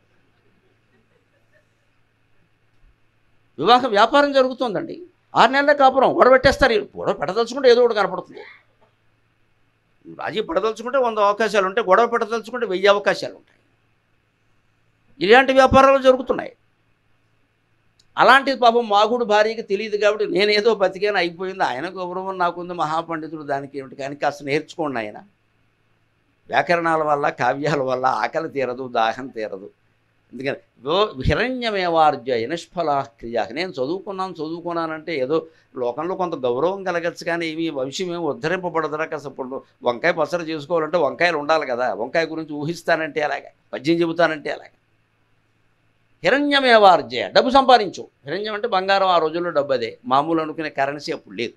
నిష్ఫలా క్రియా, నువ్వు ఎన్ని పనులు చేసినా దండగా. నేను ఇన్ని కావ్యాలకు వ్యాఖ్యానం రాశా, పాణిని వ్యాకరణానికి ఎవడు రాయని భాష్యం నేను రాశా. ముందు ఇంట్లో కొండలు డింకీలు కొడుతున్నా విషయం ఆలోచించు, పాణిని భాష్యం కూడా రాస్తాడు. ఇది అందరికీ హెచ్చరికే. ఇది ఖచ్చితంగా సంపాదించుకోవాలి. అప్పుడు డబ్బు సంపాదించుకున్న కనుక మనం రిటైర్ అయితే ఆ జీవితం వేరుగా ఉంటుందండి. మన డబ్బు మన చేతిలో ఉండాలి, అది కూడా గుర్తుపెట్టుకోవాలి. ఆ డబ్బు సంపాదించుకున్నాక హాయిగా ఉద్యోగం నుంచి విడిపోమంటే ఆ పదవి విరమణ రోజు 31వ తారీఖున అందరూ దండలేస్తూ ఉంటారే, అవి మనకి ఎలా ఉంటుంది, అమ్మాయ ఇంటికి వెళ్ళిపోతే శుభ్రంగా వేసవకాలం కూడాను సాయంకాలపు చల్లగాలి. రిటైర్మెంట్ లైఫ్ తర్వాతే 60 ఏళ్ల తర్వాతే వచ్చే ఆనందాలు, వాటికి ఇప్పటి నుంచే అనుభూతి చెందడానికి అలవాటు పడితే అప్పుడు బాగుంటుంది. భారతదేశానికి మిగిలిన దేశాలకి తేడా ఏమిటంటే ఐరోపా దేశాలు ఎప్పుడూ చలికాలంలోనే ఉంటాయి సుమారుగా. కానీ భారతదేశంలో గొప్పతనం అండి, ఏ ఋతువుకు అనుకూలంగా ఆ ఋతువు. ఇక్కడ వేసవికాలము బాగుంటుంది, వర్షకాలము బాగుంటుంది, చలికాలము బాగుంటుంది, పోయే కాలం ఒక్కటే బాగుంటుంది. వేసవికాలం ఆనందాలు అనుభవించాలంటే కాస్త సావకాశంగా ఉండాలి జీవితం. దయచేసి పిల్లల్ని ఈ సమయం లేకుండా సంపాదన మీద ప్రోత్సహించండి. సమయం ఉందా సమయం ఉందా సమయం ఉందా అని అడగండి. మీ పిల్లలకి మీరు సమయం కేటాయించండి. మీ పిల్లల్ని వాళ్ళ పిల్లలకి సమయం కేటాయించమని చెప్పండి. సంపాదన కాదు కేటాయించాలి. అనుభవించాల్సిన రూపాయి ఖర్చు లేకుండా వస్తున్న ఆనందాలు మనం వదిలేసాం. అవే నేను ఇక్కడ అవధానంలో సందర్భం వస్తే చెప్పు. వేసవకాలంలో ఆనందాలు ఏముంటాయో చెప్పండి. సాయంకాలపు చల్లగాలి ఉభయ స్నానములున్ ప్రాచ్యభామాయమాగ్రపు మేలు కొల్పు, ప్రాచ్యభామాయమాగ్రపు మేలు కొల్పు, సెలవుల్ మధ్యాహ్నపు నిద్ర, సెలవుల్ మధ్యాహ్నపు నిద్ర, సంధ్యాయుగ్మారుణము ఆవకాయ, సంధ్యాయుగ్మారుణము ఆవకాయ, ఒక హస్తం బంధునం పట్టలేమోయి అన్న రసాలు, ఒక హస్తం బంధునం పట్టలేమోయి అన్న రసాలు, స్నేహరసముల్ జ్యోత్స్నానిశల్ వేసవిన్. మీరు స్నేహానందం అని పెట్టారు కదా, ఆ స్నేహానందం మీ రిటైర్మెంట్ తర్వాత మీకు ఆనందం ఎక్కువ దొరుకుతుంది. ఇప్పుడు ఏదో 10 ఏళ్ళకి కలిసాం 20 ఏళ్ళకి కలిసామని వారు టచ్లో ఉన్నారు, వీరు టీచర్ పిచ్చిలో ఉన్నారని ఏదో చెప్పుకుంటారు. ఆ నిజమైన ఆనందం 60 ఏళ్ల తర్వాత దొరుకుతుంది. వారిని పిలవండి, కూర్చోమనండి హాయిగాను. అదే స్నేహరసము. ఎంత వేసవకాలమైనా వేసవకాలం సాయంత్రం డాబాయికి కూర్చోండి, భార్యాభర్త ఇద్దరు చెరో కుర్చీ వేసుకుని. వీరైతే ఫ్యామిలీ ఫ్రెండ్స్ ఉంటే పిలవండి, కుటుంబ స్నేహితులు, వారు కూడా కూర్చుంటే నాలుగు కష్ట సుఖాలు మాట్లాడుకుంటూ హాయిగా చల్లగా లేస్తూ ఉంటుంది. అటో బాల్కనీ ఉందండి, ఇటో ఎన్ని బాల్కనీలు ఉంటేనేమో నువ్వు మీ ఆయన కూర్చోలేదు అక్కడ. మీరిద్దరు చెరో ఫోన్లో ఉన్నారు ఇక్కడ. వారు బాల్కనీ, మీరు ఫోన్ కని. చాలామంది చెబుతారు ఇక్కడ వెళ్ళా అటో బాల్కనీ. దేనికి నువ్వు కూర్చున్నావా? నువ్వు ఫోన్లో ఉన్నావు ఇక్కడ.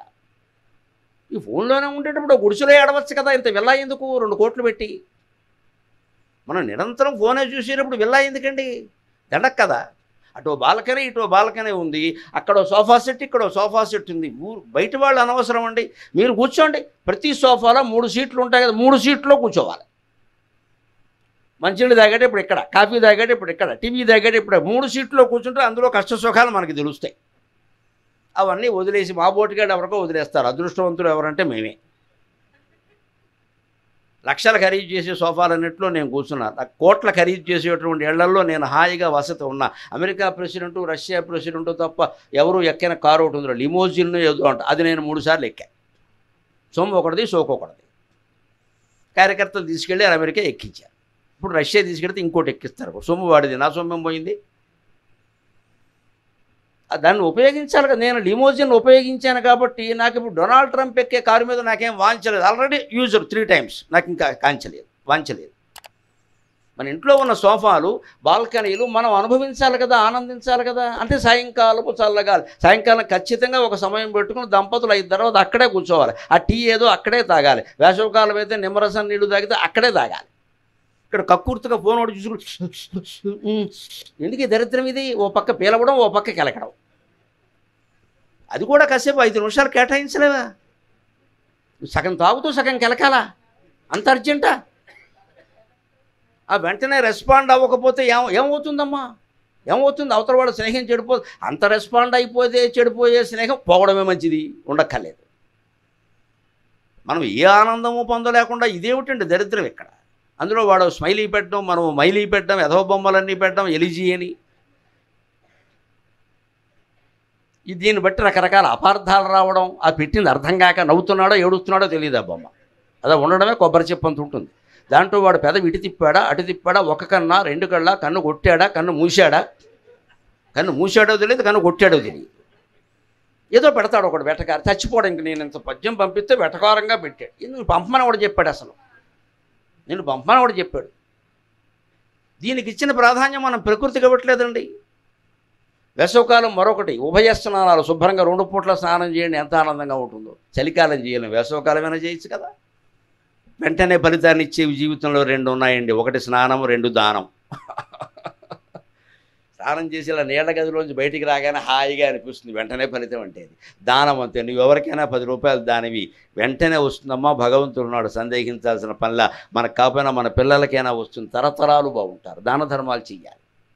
దాన ధర్మం చేయడం అంటే ఏదో కోల్పోవడం కాదండి, దయచేసి గ్రహిద్దాం. వచ్చే జన్మకి పెట్టుబడి దాన ధర్మాలంటే అర్థం అదండి. వచ్చే జన్మకి పెట్టుబడి.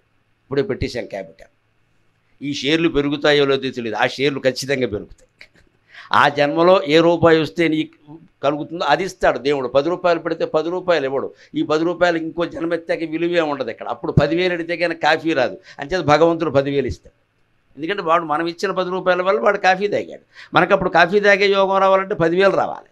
10 రూపాయలు కుదరదు ఇక్కడ, అంత ఇస్తాడు. అది ధర్మశాస్త్రాలన్నీ గ్రహించిన విషయం, చెప్పిన విషయం, మనం సందేహించక్కర్లా.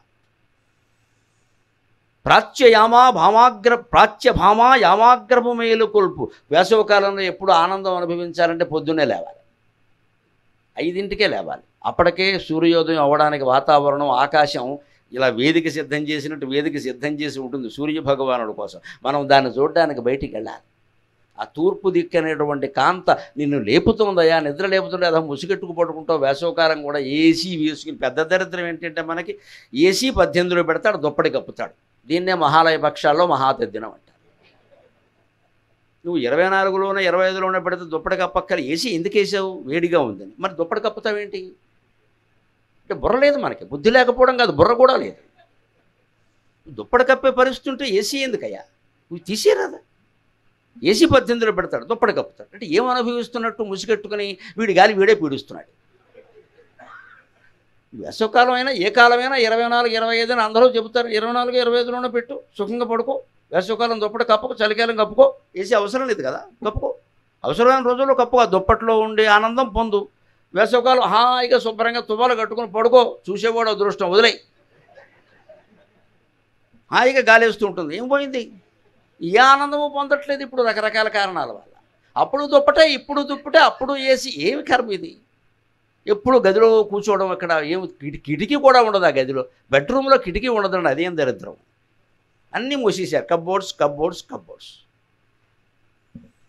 ఎక్కడ లోపలికి వెడితే ఏ మంచం తప్పితే ఏముండదు అక్కడ. దాని మీద పడుకున్న వాళ్ళ మధ్య సెక్స్ ఉందో లేదు. మొగుడు ఇంటూ పెళ్ళాం, 7x7 కొట్టుకు చావండి ఇద్దరు. ఇక్కడ అభిప్రాయ భేదాలు. నేను ప్రకృతిని ఆస్వాదించట్లా. రూపాయి ఖర్చు లేకుండా వచ్చే ఆనందాలు చాలా ఉన్నాయి మనకి. సెలవులు, ముఖ్యంగా వేసవకాలం పిల్లలకు కూడా సెలవు.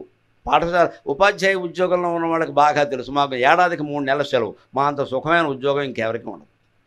వేసవకాలం సెలవులు, దసరాకి సెలవులు, సంక్రాంతి సెలవులు. ఎప్పుడైనా 2 రోజులు సెలవు కావాలంటే మేమే పిల్లల్ని గెలుతాం. వాడు స్ట్రైక్ చేస్తాడు, మాకు సెలవు.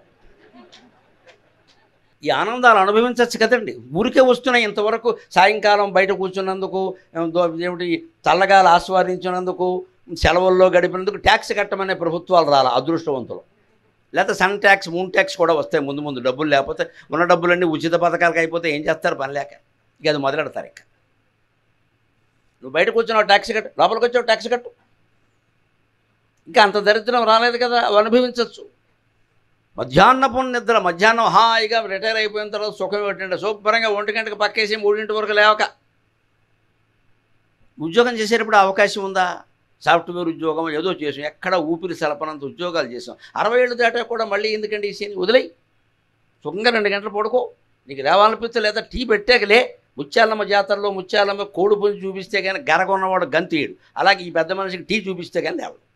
వై సుఖంగా పడుకో. అప్పుడు 3:30కి వచ్చి కూర్చో, ఫ్రెండ్ని పిలుచుకున్నారు, కబుర్లు చెప్పుకో. ఎవరు లేకపోవడం ఏంటి? భార్యే పెద్ద ఫ్రెండ్, భర్తే పెద్ద ఫ్రెండ్, అంతకంటే ఫ్రెండ్ ఏమిటండి? కూర్చుని ఇద్దరు టీ తాగండి సుఖంగా. చలికాలం అయితే, వేసవకాలం అయితే నిమ్మరసం నీళ్ళు తాగండి, 4 కబుర్లు చెప్పుకోండి, పాతకాలపు స్మృతులన్నీ తెచ్చుకోండి. వీలైతే ఒక గొడవ పెట్టుకోండి, ఏదో ఒకటి 1 గంట కాలక్షేపం. అయిపోయిన తర్వాత ఓకే, అంతా క్యాన్సిల్, మొత్తం అయిపోయింది అంతే. ఎక్కడ దొంగలు అక్కడే గప్చి. ఇప్పుడు మాటలు ఇప్పుడే మర్చిపోవలసిందిగా విజ్ఞప్తి, వందన సమర్పణ అంతే. ఎందుకంటే ఎందుకు పెట్టుకున్నామంటే గొడవ, అంతే. సరదా కావాలి కదా, ఏం లేకపోతే ఎలా గొడవ పెట్టుకుంటాం. జగడమాడైనా జాగారం చేయమన్నారు శివరాత్రి నాడు నిద్ర వస్తుంటే వెళ్ళంతా గొడవ పెట్టుకుని జాగారం చేయాలి. 12 దాటాకి మొత్తం సంధి రాయిబారం అంతే. మరి నిద్ర వస్తుంటే ఏం చేస్తాం? దీని జీవితాన్ని సరదాగా మార్చుకోవచ్చు. సెలవులు, మధ్యాహ్నపు నిద్ర, సంధ్యాయుగ్మారుణ ఆవకాయ. తెలుగు భారతీయులు కాదు, ఆంధ్రులకు మాత్రమే పట్టిన అదృష్టం. వేసవకాలమే ఆవకాయ రుచిగా ఉంటుంది మిగిలినప్పుడు కంటే. అసలు ఆ కొత్త ఆవకాయ వేసుకుని మామిడి పండ్లు నంచుకుంటే అంతకంటే గొప్ప ఆనందం ఉందండి. ఇలా తినే పిజ్జాలు, బర్గర్లు ఏమైనా ఆనందంగా ఉంటాయి? వాడు ఇంత రొట్టు ముక్క ఎడతాడు, దాన్ని 2 భాగాలు చేస్తాడు, దాని మధ్యలో గడ్డి, గాదం, మన్ను, మాంసం అన్నీ పెట్టి అని తింటూ ఉంటాడు. ఇంత నోరు తెరవాలా దానికి? ఒక మామిడి పండు శుభ్రంగా చెరుకు రసాలు, నూజివీడు రసాలు వస్తాయి. నూజివీడిని తెప్పించండి, మీరు ఇబ్రహీంపట్నం వాళ్ళు కదా, నూజివీడు దగ్గరే కదా, తెప్పించండి నూజివీడు రసాలు. అవి ఎలా ఉంటాయంటే పద్యంలో చెప్పా, ఒక హస్తం బంధునం పట్టలేమో ఈ అన్న రసాలు.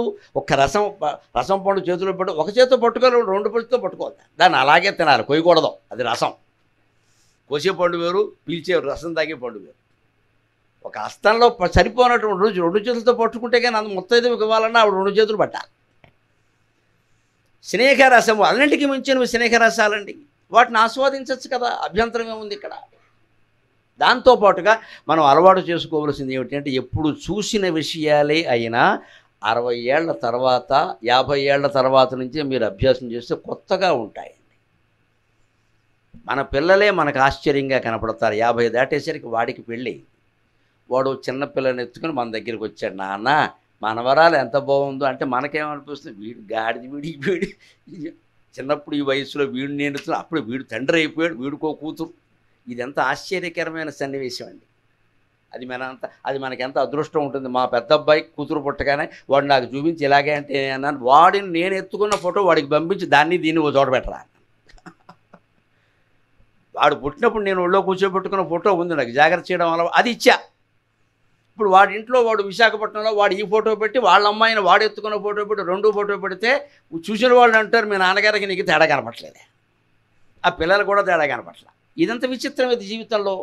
దీన్నే కావ్యాల్లో ఎంత అందంగా చెబుతారంటే, నువ్వు చూసినవే అయినా కొత్తగా కనపడతాయ్యా జీవితంలో, ఎందుకు విసుక్కుంటున్నావు? దృష్టపూర్వ అపిహ్యర్థాక కావ్యే రసపరిగ్రహాత్, దృష్టపూర్వ అపిహ్యర్థాక కావ్యే రసపరిగ్రహాత్, సర్వే నవయివా భాంతి, సర్వే నవయివా భాంతి, మధుమాసైవ ద్రుమాగా, మధుమాసైవ ద్రుమాగా. దృష్టపూర్వాపిహ్యర్థాక, నువ్వు అనుభవించిన సుఖాలే కావచ్చు, పొందినవే కావచ్చు, నీ కొడుకునో నీ కూతురునో నువ్వు ఎత్తుకున్నప్పుడు నువ్వు ఆనందించి ఉండొచ్చు తల్లిగా తండ్రిగా. కానీ మనవరాలని మన కూతురు ఎత్తుకుని మన దగ్గర కూర్చుంటే, నేను తల్లిని, ఈవిడ నా కూతురు, దానికో కూతురు ఉంది, ఇదే పిట్ట కదా, దానికో చిన్న పిట్ట, ఎంత ఆశ్చర్యంగా ఉంది ఇది. నేను దీనికోసం పడిన తాపత్రయం కంటే నా కూతురు ఎక్కువ పడిపోతుంది, దీనికోసం నేను కూడా పడవలసి వస్తుంది. అంతే కదా. దానికి వల్ల కాకపోతే అమ్మ రొంపట్టింది, నాకు ఏం చేయాలో తెలియట్లా, నువ్వు చూసుకో ఉంటుంది. ఈ తల్లి వెంటనే వైద్యం చేస్తుంది అనుభవం కారణంగా. అంటే ఇదివరకు చూసినటువంటి పిల్లలే మనకి విచిత్రంగా కనపడతారండి. సర్వే నవయవా భాంతి, అన్నీ కొత్తగా ఉంటాయి. ఎలాగా? కావ్యే రసపరిగ్రహాత్, కావ్యాల్లో రసం అనేది ఉంటుంది. అది ఆ నాటకం ఎన్నిసార్లు చూసినా మనకు చూడాలనిపిస్తుంది. హరిశ్చంద్ర నాటకం 100 సార్లు చూసిన వాళ్ళు ఉన్నారు. ఎందుకని? అదే రసం కదా, అదే కరుణ కదా. హరిశ్చంద్రుడు రాజు అని తెలుసు, ఆయన అన్నీ కోల్పోతాడని తెలుసు, అడవికి పోతాడని తెలుసు, అక్కడ మాయలు జరుగుతాయని తెలుసు.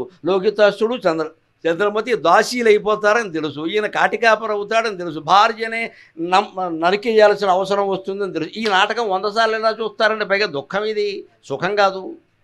ఏ రాధాకృష్ణ అయితే పోనీ సరదా దృశ్యాలు ఉంటే చూద్దాం అనుకోవచ్చు, హరిశ్చంద్రులో ఏముంటాయి వాళ్ళకాడ తప్ప. కానీ మరి అదే హరిశ్చంద్రుడు, ఓ శ్మశానమా, ఓ సురాపాత్రమా, నీ అత్యంతము పూజ్యురాలు అని అంటుంటే అని ఎలా వేసాం మనం. పైగా 100 రూపాయల నోటు వేదిక మీద మళ్ళీ వాడో అన్నాం. వాడు ఏడుస్తుంటే నీకు ఆనందంగా ఉందా? డబ్బులు ఇచ్చి పాడమంటున్నావు. లోకితాసుడు పోయి చంద్రమతి ఏడుస్తూ ఉంటే బ్రహ్మాండంగా పాడేవని మా దగ్గర రాజేశ్వరుడు ఒక నటీమని ఉండేది, అప్పట్లో బాగా వేసేది. ఆవిడకి 2 రూపాయలు ఇచ్చి పాడమండం చూసాను. నాకు అప్పుడు చిన్నతనంలో తెలియక ఆవిడ కొడుకు పోయి ఏడుస్తుంటే వీడికి ఆనందంగా ఉంది, 2 రూపాయలు ఇచ్చాడు అనుకున్నాను. ఆవిడ 2 రూపాయలు తీసుకుని చక్కగా దోపేసి మళ్ళీ పాడేస్తుంది ఆవిడ. అప్పుడు నాకు అనుమానం వచ్చింది, ఈ కొడుకు పోయిన దుఃఖం ఉందా లేదా. అది నాటకం. ఎంత ఆశ్చర్యం అండి. నాటకం అర్థమైతే జీవితం అర్థం అవుతుంది. అందుకే ఈ జగత్తుని జగన్నాటకం అంటారు. కృష్ణ పరమాత్మని జగన్నాటక సూత్రధారి అంటారు. ఇది నాటకం అని అర్థమైతే జీవితం చాలా బాగుంటుంది. మనం దీన్ని రియల్ లైఫ్ అనుకుంటున్నాం, ఇది రియల్ లైఫ్, ఇది రియల్ కాదు. ఇదో పెద్ద మిథ్య, ఇదో నాటకం. ఇందులో అనేక రసాలు నడుస్తాయి. అయితే చంద్రమతి పాత్ర వేసినప్పటికీ తెలుసు తన కొడుకు పోలేదని. కింద పడుకుని మేము ఇచ్చిన అట్టిపళ్ళు తినేవాడు. లోకితాసులు ఇలా అడ్డంగా పడుకుంటాడు బల్ల మీద. మేము హార్మనీ పెట్టి నుంచి 2 అట్టిపళ్ళు ఇచ్చాడు. ఆ వేసింది మా వాడే, మా ఫ్రెండే. లోకితాసుల కోసం ఏమన్నా పట్టుకొస్తారేటి ఇక్కడ, మళ్ళీ 400 ఇవ్వాలి వాడికి. ఎవడో మా ఫ్రెండ్ని ఒకటి అక్కడ పోయాడు. వీడేమో అరే అట్టిపళ్ళు పట్టరారేవాడు. వాడు ఏదో అరగంట పడుకోవాలి, వీడు పద్యాలు అయ్యేవారు. వాడు కాలక్షేపం ఏది, మేము ఎందుకని కింద నుంచి అట్టిపళ్ళు అందించేవాళ్ళం. మిఠాయి ఉండలు, వేరుశనగ పప్పులు, వాడు ఇవన్నీ తినేవాడు. మాకెలా ఉండేది, వాడు చచ్చిపోలేదు, వేరుశనగ పప్పు తింటున్నాడు. ఈవిడేమో పోకుండానే పోయాడని అడుస్తుంది. వీడెవడో బుద్ధి లేకుండా 2 రూపాయలు ఇచ్చి మళ్ళీ ఆడవమంటున్నాడు. ఎంత విచిత్రం అండి. నాటకం అర్థమైతే, సినిమా అర్థమైతే జీవితం అర్థం. అక్కడ ఏది నిజంగా జరగలేదని మనకి తెలుసు. సినిమాలో అందరూ నటులు నటిస్తున్నారని తెలుసు. వాళ్ళ తర్వాత అన్నీ మళ్ళీ మామూలుగానే ఉంటారని తెలుసు. కానీ వాళ్ళు దుఃఖపడ్డారని మనం దుఃఖపడ్డాం. రుమాళ్ళు తడిపేసుకోవడం. వాళ్ళ కోపం వస్తే మనం కోపం వచ్చేయడం, వాళ్ళు ఎగిరితే మనం ఎగరడం. ఎంత విచిత్రం ఇది. ఇదే జీవితం కూడా. జీవితం కూడా ఒక నాటకం. నాటకంగా నువ్వు భావిస్తే ఆనందంగా ఉంటుంది. దీన్ని నిజం అనుకునేసరికి బీపీ వచ్చేసింది. ఇక్కడ నటించే నటుడికి బీపీ రాలేదండి. కిందకి దిగాక డబ్బులు ఇవ్వకపోతే బీపీ వచ్చింది వాడికి. నటించే నటుడు పద్యాలు పాడుతున్న హరిశ్చంద్ర పద్యాలు ముఖ్యంగా చూడండి. హరిశ్చంద్రుడు వేదిక మీదకి వస్తాడు. మా యామి జగం అని పాడాలి కదా. హార్మోనిస్ట్ ఏమంటాడు, ఏయ్ 6:30 అంటాడు. ఎందుకంటే వీడు 3:30 వేసాడు. వీడు 3:30 వేసే వచ్చాడు, లేత పాడలేడు. అందుకని 6:30 వాడు సొమ్మె 7:30 వేస్తాడు. పెద్దగా పాడతాడు. అంత గొంతెత్తి పాడినా వాడి గుండెపోటు రాదండి. దిగా కిరాయి ఎక్కడితే మాత్రం వస్తుంది. గుండెపోటు వాడికి వస్తుంది, రోకటపోటు వీడికి వస్తుంది. ఇది జీవితం. ఆ నాటకంగానే దీన్ని ఎందుకు భావించలేకపోతున్నావు? ఇది నాది అనుకోబట్టి ఇక్కడ ఏదో వచ్చింది. మొత్తం సమస్యలన్నింటికి అదే కారణం. నాది అనడమే సమస్య, అందరిది అంటే పరిష్కారం అండి లెక్క. నాది సమస్య, అందరిది అనేది పరిష్కారం. ఈ సభ అందరిది అనుకున్నాం కాబట్టి మీరు అన్ని నియమ నిబంధనలన్నీ పాటించి, మీకంటే చిన్నవాడినైనా పెద్దవాడినైనా నా మాట గౌరవించి ఫోన్లు కట్టేసి మంచినీళ్ళు కూడా తాగడం మానేసి, మధ్యలో పళ్ళరసాలు ఇచ్చినా తాగడం మానేసి వింటున్నారు. ఎందుకని ఇది అందరిది అనే మాట ఉంది. అదే పరిష్కారం. నా సభ, నేను మంచినీళ్ళు తాగితే ఆయన కూడా వద్దనడానికి, నేను ఫోన్ చూస్తే ఆయన కూడా వద్దనడానికంటే గొడవ అయిపోతుంది. ఇది సభ ఒక ఏకాత్మ ప్రయోజనం కోసం వచ్చాం ఇక్కడికి. మనం ఎంటర్టైన్మెంట్ కోసం రాలేదు ఇక్కడికి. It's not for entertainment, it's very serious. ఇది గంభీరమైన విషయం నేను మాట్లాడేది, సరదా కాదు. ఇందులో జోకులు ఉంటే ఉండొచ్చు, నవ్వితే నవ్వచ్చు. This is very serious. ఇది అమల్లో పెడితేనే ఆనందంగా ఉంటారు, లేకపోతే మట్టి కొట్టుకుపోవడమే ఎక్కడలాగా. పెట్టాలంటే దాన్ని శ్రద్ధగానే వినాలి. ఏదో తాగుతూ ఏదో తింటూ ఫోన్ చూస్తూ మధ్యలో ఓసారి నవ్వగానే ఏంటికి నవ్వారు, నీ మొహం నీ నవ్వే యోగం లేదు, వాళ్ళు నవ్వారు. ఎందుకు నవ్వారు అడుగుతున్నామంటే నువ్వు వెళ్ళలేదన్నమాట. కోల్పోవడానికి వీల్లేదు. మీతో పాటు నేను ఫోన్ చూడడం మొదలెట్టాను కూడా మొత్తం సభ గోవిందా. నేను చూడకూడదు ఏంటి ఇక్కడ. అందరం ఒకే దాని మీద, అదే అందరిది అనుకుంటే పరిష్కారం, నాది అనుకుంటే సమస్య. జీవితంలో ఏదైనా అంతే. అది అందరికి సంబంధించిన బాధ్యత అంటే మనం ఇంకా తేలిగ్గానే తీసుకుంటూ చేయవలసింది ఏదో చేస్తాం. నాది అనుకోనే వెరితాపత్రయం పడతాం, విఫలం అవుతాం, దెబ్బతింటాం. చూసుకునేవాడు చూసుకుంటాడు. అందుకని కావ్యే రస పరిగ్రహాత్. నాటకంలో ఎలాగైతే దుఃఖాన్ని సైతం, శృంగారాన్ని సైతం, మరోదాన్ని, వీరాన్ని, అద్భుతాన్ని, బీభత్సాన్ని, భయానకాన్ని కూడా మనం రసంగా స్వీకరించామో, జీవితంలో కూడా పరిణామాలని రసంగా స్వీకరించగలగాలి. అప్పుడే అది బాగుంటుంది ఖచ్చితంగా. ముఖ్యంగా ఈ వయస్సు దాటాక, 50 దాటాక 60 చేరుతూ ఉంటే, 60 కూడా దాటాక వచ్చే పెద్ద సమస్య ఏమిటో తెలుసా? రిటైర్ అయిపోయా, ఏం చేయాలో తోచట్లేదు. ఇది పెద్ద సమస్య. ఇంతకాలం ఏం తోచింది? 10 మందిని తోసాడు లోపలికి, అందుకని తోచింది. ఇప్పుడు ఆ తోపుడు బండి లేదు ఇక్కడ.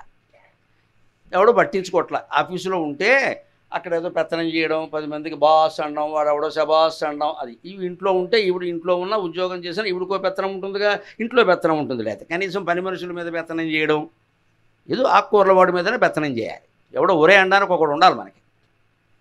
ఏదో చేసాం. రిటైర్ అయిన తర్వాత ఎలా ఉంటుందంటే, మనం అక్కడ కూర్చుంటే మన మీదే పెత్తనాలు మొదలవుతాయండి. దాన్ని భరించగలగాలి. అదే జీవితం అంటే. ఇంతకాలం మనం చేసాం కదా. ఇప్పుడు వాడు చేస్తారు. ఒక హెడ్ మాస్టర్గా పనిచేసాడు ఒక ఆయన ఇంకొకటి ఆయనకి అప్పగించాడు. ఈయన వచ్చేస్తాడు, ఆయన ఉంటాడు కదా, చేసుకోమనాలి, సహకరించాలి. ఎవరైనా మన దగ్గరికి వచ్చి ఏమంటే మీరు ఉన్నట్టుగా లేదండి అంటే, ఈ రిటైర్ అయిన హెడ్ మాస్టర్కి ఎంత ఆనందంగా ఉంటుందో. అది బ్రహ్మానంద పదవి. లేదు కదా. మొన్న వచ్చిన సైన్స్ మాస్టర్ కూడా అదే అన్నారయ్యా, ఏంటి స్కూల్ మొత్తం పాడైపోయిందిరా, నన్ను మన్నించండి, ఈ కుళ్ళు బుద్ధి ఎలా ఉందంటే ఈ రిటైర్ అయిన హెడ్ మాస్టర్కి స్కూల్ పాడైపోవాలని ఉందండి, ఈయనకి బాగుపడాలండి. తాను వదిలేసాడు కాబట్టి పాడైపోవాలి, తాను ఉంటే బాగుండాలి. ఈ బుద్ధికి పరిష్కారం చెప్పండమ్మా, మొత్తం ప్రపంచ సమస్యలన్నీ పరిష్కారం అవుతాయి. నువ్వు ఉన్నప్పుడేమో అది బాగుండాలా, నువ్వు బయటకు వచ్చా కూడా పాడైపోవాలా? ఏదైనా క్లబ్కి సెక్రటరీగా చేసిన అంతే, సంస్థకి అధిపతిగా చేసినంతే. వాడు ఉన్నప్పుడు బాగుండాలి, వాడు వచ్చిన తర్వాత ఎవరన్నా వస్తే మీరు ఉన్నట్టుగా లేదండి అనగానే ఇంకాస్త టీ ఎక్కువిస్తాడు, ఇంకాస్త కాఫీ ఎక్కువిస్తాడు. కానీ ఇది విషం రూపంలో వాడు హృదయంలో కొడుతుందని తెలుసుకోలేకపోతున్నాడు. ఈ ద్వేషం. సంస్థ అన్నాక ఎప్పుడైనా బాగుండాలి, మనం ఉన్నా లేకపోయినా. సంసారమేనా అంతే, ప్రపంచమేనా అంతే, మనం ఉన్నా లేకపోయినా బాగుండాలి. ఒకటే లెక్కండి, జీవితంలో సంతోషంగా ఉండాలంటే మనం ఉన్నంతకాలం మన ప్రాధాన్యం మనకు ఉంటుంది. కానీ మనం పోతే ఏది ఆగదండి, అది గ్రహించుకోవాలి. ఎక్కడ ఎవరి పని వాళ్ళు చేసుకుంటూనే ఉంటారు. మనకి ఏదో మొత్తం ప్రపంచం గాంధీ గారు పోతే ఆగలేదు, మనం ఆగిపోతే కదా మనం అవడం. దానికి సిద్ధపడాలి ముందే, అంతేగాని పోయిన తర్వాత కూడా గుర్తుపెట్టుకుందుకు వీలుగా మనమే ముందు ఇది మరీ తద్దినం అంటారు దీన్ని. వాడు పెట్టుకుంటే లేకపోతాడు. వాడు గుర్తుపెట్టుకుని ఒక పెద్ద విగ్రహం పెడితే మాత్రం మనకేమైనా కలిసి వచ్చిందా? ఇటీవల ఎవరో నాకు ఫోన్ చేశారు ఒంగోలు నుంచి, మేము ఈ విగ్రహం పెట్టదలుచుకున్నాము, నేను బతుకుండా మీకు ఇష్టం లేదా అని అడిగాను. చాలా సీరియస్గా ఉంటుంది యోగా. ఏంటి నా విగ్రహం ఎందుకు పెడతావు? మాకు గౌరవం అయితే నేను చెప్పినవి చేయి, విగ్రహం పెడతానంట, పైన నా విగ్రహం పెడతాడు, నన్నే వచ్చి ఆవిష్కరించమంటాడు. నమశివాయ. అప్పుడు నేను ఇంకో నాకంటే తెలివిగా మాట్లాడింది మా శారద. విగ్రహం పెడతారంటే తర్వాత పెట్టాలని ఎట్లా వేస్తా, ఎవరు చూశారు మా ఆయన మీద. నిజం చెప్పావు వెళ్ళాలా అనుకున్నా. మనకు తోచిన ఆలోచనలు ఆడాళ్ళకి తోస్తాయి. వాడు మొహమ్మద్ చెప్పేసి, మీరు విగ్రహం పెడతారండి, తర్వాత పెట్టాలని ఎట్లా వేస్తాయి, మీరు పట్టించుకుంటారా, ఇది భరించాలా మేమని చెప్పింది. అంతే కదండి అన్ని విగ్రహాలకి జరుగుతున్న మర్యాద. విగ్రహం పెట్టేద్దాం, ఏదో ఇచ్చేద్దాం, కంకణాలు చేయించేద్దాం, నానా గొడవ చేసేద్దాం, చెప్పింది ఆచరిద్దామని ఉండదండి. అది చాలా కష్టం కదా. ఇది చాలా తేలిక. ఆయన దగ్గర మోజు సంపాదించుకోవచ్చు బాగా. మాకు అత్యంత ఆత్మీయులు నా విగ్రహం పెట్టి, నాకు ఉపయోగం ఏంటి దానివల్ల? ఈ విగ్రహాల వల్ల మనకు కలిసి వచ్చింది. చెప్పింది ఏమైనా ఆచరిస్తే ఆ పేరు జీవితాంతం ఉంటుందండి, తరాల తరబడి ఉంటుందమ్మా. మీ పిల్లలు, మీ మనవాళ్ళు కూడా చెప్పుకుంటారు, పలానా ఆయన మా నాన్నకి చెప్పారట, మా నాన్న నాకు చెప్పారు, ఈ మాటలని చెప్పుకుంటే అప్పటికి నేను బతుకున్నట్టే కదా. కాళిదాసు వాడు ఎందుకు బతుకున్నాడు, మాగుడు ఈరోజు ఎందుకు బతుకొచ్చాడు ఇక్కడికి? మంచి మాటలు చెప్పబట్టే కదా. ఆ మాటల ఆచరణ ద్వారా ప్రచారం కావాలి, కానీ ఒట్టిన ఆ వ్యక్తికి ఏదో సన్మానాలు సత్కారాలు చేయడం కాదండి. ఈ అజ్ఞానం నుంచి బయటపడాలి. అందుకే ఏం చెయ్యాలో పాలు పోవట్లేదు అంటే అది గొప్ప దశ. ఏమీ చెయ్యకపోవడమే నిజమైన జ్ఞానం. జిడ్డు కృష్ణమూర్తి గారు చెబుతాడు తన తత్వంలో, మనిషి సుఖపడాలంటే ఏం చెయ్యాలి అన్నాడు. ఏమీ చెయ్యకు సుఖంగా ఉంటామని. కనీసం అది రిటైర్ అయ్యాకైనా మనం గమనించాలి. ఏమీ చెయ్యొచ్చు, హాయిగా ఇంట్లో సుఖంగా కూర్చుని ఏది అత్యవసరమే వస్తుందో అదే చేస్తాం. మిగిలిన కాలక్షేపాలు ఏవో మనం గ్రంథాలు చదువుకోవడమో ఏదో మన పని మనకు అన్న ఆసక్తులు ఉంటాయి కదా.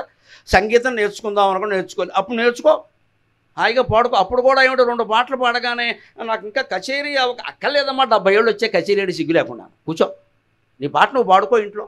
ఇంకా ఎవడో మెచ్చుకోవాలి, కచేరీ పెట్టాలి, ఎవరో మెచ్చుకోవాలి. కుర్రపిల్లలు అందరూ పాడుతున్నారు, నన్ను పాడనివ్వట్లేదు, ఎందుకు ఈ గోల? లేకపోతే 80 ఏళ్ళు వచ్చినా సరే మాట్లాడాలి. ఏం మాట్లాడతావమ్మా, పళ్ళు లేవు, ఊడిపోయి, ఎందుకు వచ్చిన గొడవ? ఎంతసేపు వ్యక్తం కావాలి. ఈ వ్యక్త ప్రకృతి నుంచి అవ్యక్త ప్రకృతిలోకి మారడమే వార్ధక్యం. అదే మలి వయస్సు, మరొక జీవితం. అవ్యక్తం కనపడం, మాట్లాడడం, ఎవరికి చెప్పం, మన గురించి అనుకోవాల్సిన అవసరమే లేదు ఇక్కడ. ఆ అవ్యక్తం కూడా పట్టుకుంటాం. మూల ప్రకృతి వ్యక్త స్వరూపిణి వ్యాపిని వివిధాకార, లలితా సహస్రంలో ఉన్నమాట. మూల ప్రకృతికి అవ్యక్త స్వరూపుడు. అవ్యక్తంగానే ఉంటుంది అమ్మవారు, కానీ ఆవిడే వ్యక్తం అవుతుంది, ఆవిడే అవ్యక్తంగా ఉంటుంది. మనం ఉండలేమా అండి? మనం వ్యక్తమే ఎందుకు కోరుకుంటాం, అవ్యక్తంగా కూడా ఉందాం. మనం ఎవరు పట్టించుకోవట్లేదంటే మనకి ఏ బాధ్యత లేదు, హాయిగా ఉండొచ్చు. అప్పుడు తగ్గించుకోవాల్సిన శంకరాచార్య వేదాంత రెండమలో చెప్తారు, వృధాక్రియాన్ వృధాలాపాన్ వృధావాదాన్ మనోరథాన్ త్యక్త్వా ఏకం బ్రహ్మ విజ్ఞేయం ఇది వేదాంత డిండిమక. అనవసర పనులన్నీ మానేయి, వృధాక్రియాన్. ఎప్పటికైనా ఎత్తి మీద పెట్టుకున్న పనులన్నీ ఉంటాయే, ఇంకా ఏదో సంపాదించాలి, ఇంకా ఏదో చెయ్యాలి. మా వాడు సొంత ఇల్లు కట్టుకోలేదు, ఇప్పటికే అర్జెంట్లో వాడు సొంత ఇల్లు నీకు అనవసరం, అది వాడు కట్టుకుంటాడు. నీకు అనవసరం, ఇక వాడిని ఊరికి అంటద్దు ఇక్కడ. నీ ఇల్లు కట్టాలరా, ఈ ఇల్లు సరిపోదరా, ఇంకేదో కట్ట, నా కళ్ళతో చూడాలనుంది, మనవరాలి పెళ్ళి, నీకెందుకు ఆ గొడవ, అది ఎప్పటికే చేసుకుందేమో నీకేం తెలుసు. ఇప్పుడు ఎవడో మనకి చెప్పి పెళ్ళిళ్ళు చేసుకుంటాడు, వాడు చేసుకున్నాక డాడీ బ్లెస్ మీ అని వస్తున్నారు. వాడు డాడీయే బ్లెస్ మీ అన్నవాడు గ్రాండ్ మా అని బ్లెస్ మీ అనకపోతే ఏమంటాడు? ఎక్కడ ఈ ముసలావిడ ఎవరికి కావాలి? ఒకటే లెక్కండి వేదాంతం. వారికి మనం అక్కర్లేనప్పుడు మనకి వారు అక్కర్లేదు. ఆ ఊరికి ఈ ఊరు ఎంత దూరమో ఈ ఊరికి ఆ ఊరు అంతే దూరం. అలా ఉండగలిగితే నిశ్చింతగా ఉండగలుగుతాం జీవితంలో. వారు వచ్చి దండం పెడితే ఆశీర్వదిస్తాం. దండం పెట్టకపోతే గొడవ లేదు, చెయ్యి ఆపాల్సిన పని కూడా లేదు. హాయిగా ఆ చెయ్యి భగవంతుడు పాదాల మీద తాపుతాం. ఈ గ్యాంగ్ మీద చాపడం మనకేం పని? నన్ను ఎవరు గుర్తుపట్టట్లా, నన్ను ఎవరు పలకరించకపోతే మన అదృష్టం అండి. ఒంటరిగా కూర్చోవచ్చు. ఇందాక కార్యక్రమానికి ముందు నేను 9:30కే వచ్చా. నాకు సమయం చెప్పారు, పాపం వారు వచ్చారు. నాకు అక్కడ ఒక అరగంట సమయం దొరికింది. ఇంత ఖరీదైన హోటల్లో వెనకాల ఉన్న ఆకుపచ్చని చెట్లన్నీ చూసే అవకాశం నాకు రాదు కదండి. ఆ రూములో నేను ఒక్కడనే ఉండి ఆ తెరలన్నీ తొలగించి ఆ చెట్లు చూస్తూ అరగంట గడిపానమ్మా. నేను నా ఆనందం నాది. మీకు చెబుతున్నాను కదా, బాల్కనీలో ఉండి చూడమని. సొమ్మేమో మీది, షోకేమో నాది. నేను ఇక్కడికి వచ్చి ఆ రూమ్ తీసుకుని ఆ చెట్లు చూడాలంటే ఇక్కడ 3,000 4,000 ఇవ్వాలి. ఎందుకు వచ్చిన గొడవ? మీరు ఇచ్చుకున్నారు, నేనున్నా. నా సమయానికి నాకు మైక్ ఇస్తే అయిపోయాయి. అదైతే అడుగుతానే. ఆయన 10:30 అని చెప్పారు, ఇస్తారు, పర్వాలేదు. నేను కూర్చున్నాను హాయిగా. నేనే ఆయన తొందర పెట్టలా. మీరు అయ్యాక రండి అని చెప్పాను. ఎందుకంటే వాడు ఆదివారం ట్రాఫిక్ లేదు, తొందరగా వచ్చాం. రావేమో అనుకుని ముందు బయలుదేరాం. తప్పేముంది? అక్కడ ఒక అవకాశం దొరికింది. ఆ గదిలో నేను ఒక్కడనే ఉన్నాను. వారు అమ్మాయిలు ఉన్నారు. కాసేపు ఉన్నాక వారు ఏదో పని మీద నేనే పంపించాను బయటికి, ఏదో పని ఉండి. కాబట్టి నేను ఒక్కడనే ఉన్నా, హాయిగా చూశాను. అంతేగాని నాకు ఇక్కడ నలుగురిని ఏర్పాటు చేయాలండి, భజన చేయాలండి కుదరలేదు. ఏ భజన ఎందుకు? ఇదే సెలబ్రిటీ స్టేటస్లో మోసపోయేది ప్రతి వాళ్ళు. ఇదే చుట్టూ నలుగురు ఉండాలి. పోతే 16 మంది ఉంటారమ్మా, నలుగురేం కర్మ. ఐస్ బాక్స్ చుట్టూ 16 మంది ఉంటారు. ఎందుకు చుట్టూ గ్యాంగు? ఎవడూ లేకుండా మనం ఉండలేవా? ఒంటరితనాన్ని ఏకాంతంగా మార్చుకోవాలి. అమృతప్రాయమైన జీవితాన్ని పట్టుకోవాలి. మీరు ముఖ్యంగా నాకు ఎక్కడ నచ్చారు, నేను ఎందుకు వచ్చానంటే కేవలం శ్రీకృష్ణ గారి గురించి మాత్రమే కాదు, ఆయన ప్రధాన కారణం. ఆయన చెప్పిన కారణం ఇంకా నన్ను ఆకర్షించింది. ఎప్పుడూ మేము రామకృష్ణ విద్యాలయంలో చదువుకున్నామండి, చిన్న వయస్సులో. అది హై స్కూల్ కదా, హై స్కూల్ స్థాయిలో చదువుకున్నాం. ఇప్పుడేమో అందరూ డిగ్రీలు అయిపోయినాయి, పీజీలు అయిపోయినాయి, రకరకాల ఉద్యోగాల్లో ఉన్నారు, గృహస్థాశ్రమాల్లో ఉన్నారు, మన వాళ్ళను కూడా ఎత్తుకున్నారు. ఈ దశలో మేమందరం కలవదలుచుకున్నాం. మీరు మాట్లాడాలి అంటే అసలు ఆ విద్యాలయానికి నేను నమస్కారం చేస్తున్నా ముందు, రామకృష్ణ విద్యాలయానికి.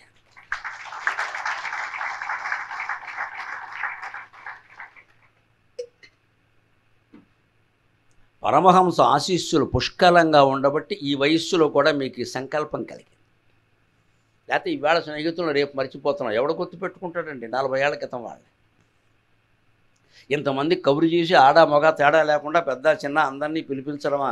మా పిల్లలు ఉన్నారండి ఇంట్లో, వాళ్ళతో సహా రమ్మన్నమా? ఏమిటిది? అది కదా. అందుకని మీ పాఠశాలకి మీరు ఏం చేయగలరో ఆలోచించండి. నా అభ్యర్థన అది.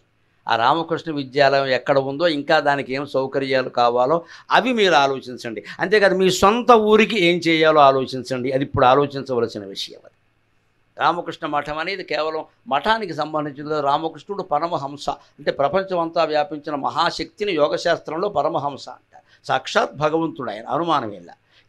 ఏ మహానుభావులు శివకేశవులుగా ఉన్నారో, ఏ మహానుభావులు రామాంజనేయులుగా అవతరించారో, ఏ మహానుభావులు కృష్ణార్జునులుగా పుట్టారో ఆ మహానుభావులే రామకృష్ణ వివేకానందులుగా జన్మించారు. సందేహించాల్సిన అవసరం లేదు.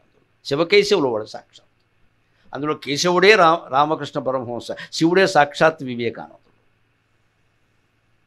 ఎందుకంటే ఆయన తల్లి భువనేశ్వరిది, సంతానాన్ని ఇమ్మని శివుడిని అడిగింది. ఆ శివప్రసాదం వల్ల పుట్టినవాడే వివేకానంద. ఈయన అల్లరి భరించలేక చిన్నతనంలో 12 ఏళ్ళప్పుడు ఆవిడ జోకేసింది శివుడి మీద.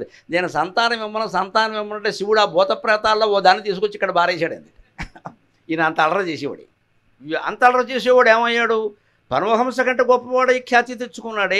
ఆయన ఖ్యాతిని నిలబెట్టాడే. కేవలం ఇంటి గూడుకి పరిమితమైపోయిన మహావ్యక్తి ఖ్యాతిని నిలబెట్టాడే. అంతకంటే శిష్యుడు ఎవరు ఉంటారండి? మీరందరూ వివేకానందులాగే జీవితాంతం ఆయన ఆశయాలను ప్రచారం చేస్తూ ఆచరణలో పెట్టండి అమ్మా. అంతకంటే కావలసింది ఏం లేదు. అప్పుడు వృద్ధాప్యంలో వచ్చే సమస్యలు ఏవి గుర్తుండవండి. ఒక ప్రధాన సమస్య చెబుతున్నా. 60 దాటగానే ఇంట్లో ఖాళీగా ఉండగానే ఏమొచ్చింది తెలుసా? మన కళ్ళ ముందు పిల్లలు ఎదిగారు. వాడు సాఫ్ట్వేరో హార్డ్వేరో వాళ్ళ తెప్పలేవో వాళ్ళు పడుతున్నారు. మన మాట పట్టించుకోవట్లా. అప్పుడు చాలా బాధగా ఉంటుంది.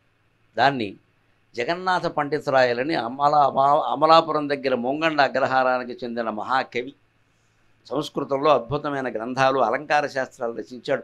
ఆ కవిత్వంలో ఇంకా ఆయన్ని మించిన వాళ్ళు ఏడు. అసలు ఆశువుగా సంస్కృతంలో అద్భుతంగా చెబుతున్నాయి. ఆయన ఈ మలి దశ ఉందే 60, 50 నుంచి 60, 70 వరకు ఉండే దశను వర్ణిస్తాడు. సింహం లాంటి వాడు చిక్కిపోతాడు.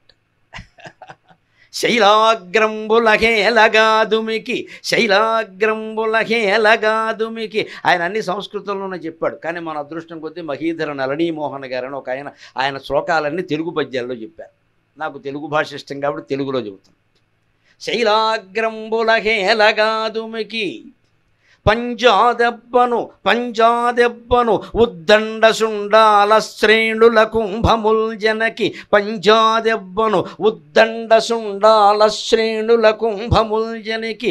ఉల్లంఘించెనో సానువుల్లీలన్, ఉల్లంఘించెనో సానువుల్లీలన్. తన్మృగ సార్వభౌముడు జరాక్లేశంబునం చిక్కు ఈ వేళన్. తన్మృగ సార్వభౌముడు జరాక్లేశంబునం చిక్కు ఈ వేళన్. గాడిదలో ఒండ్రబెట్టెను గుహల్ వేమార్లు మార్మ్రోయగన్. అరణ్యంలో మృగరాజులా బతికిన సింహం ఉందట. దాని బతికెంత ఉన్నతంగా ఉందంటే శైలాగ్రంబులహేలగా తుమికి. కొండ పైకి ఒక్క ఎగురెగిరేది, కొండ మీద ఉండేది. మళ్ళీ జంపింగ్ పర్లేదు, ఒకటే లెక్క. ఇక్కడి నుంచి కింద నుంచి దూకితే కొండ మీదకే, మధ్యలో ఇంకా స్టెప్పులు తెలియదు దానికి. ఆ కొండ చివరికి ఒక్కసారి దుమికింది, అంత ఓపిక ఉండేది సింహానికి.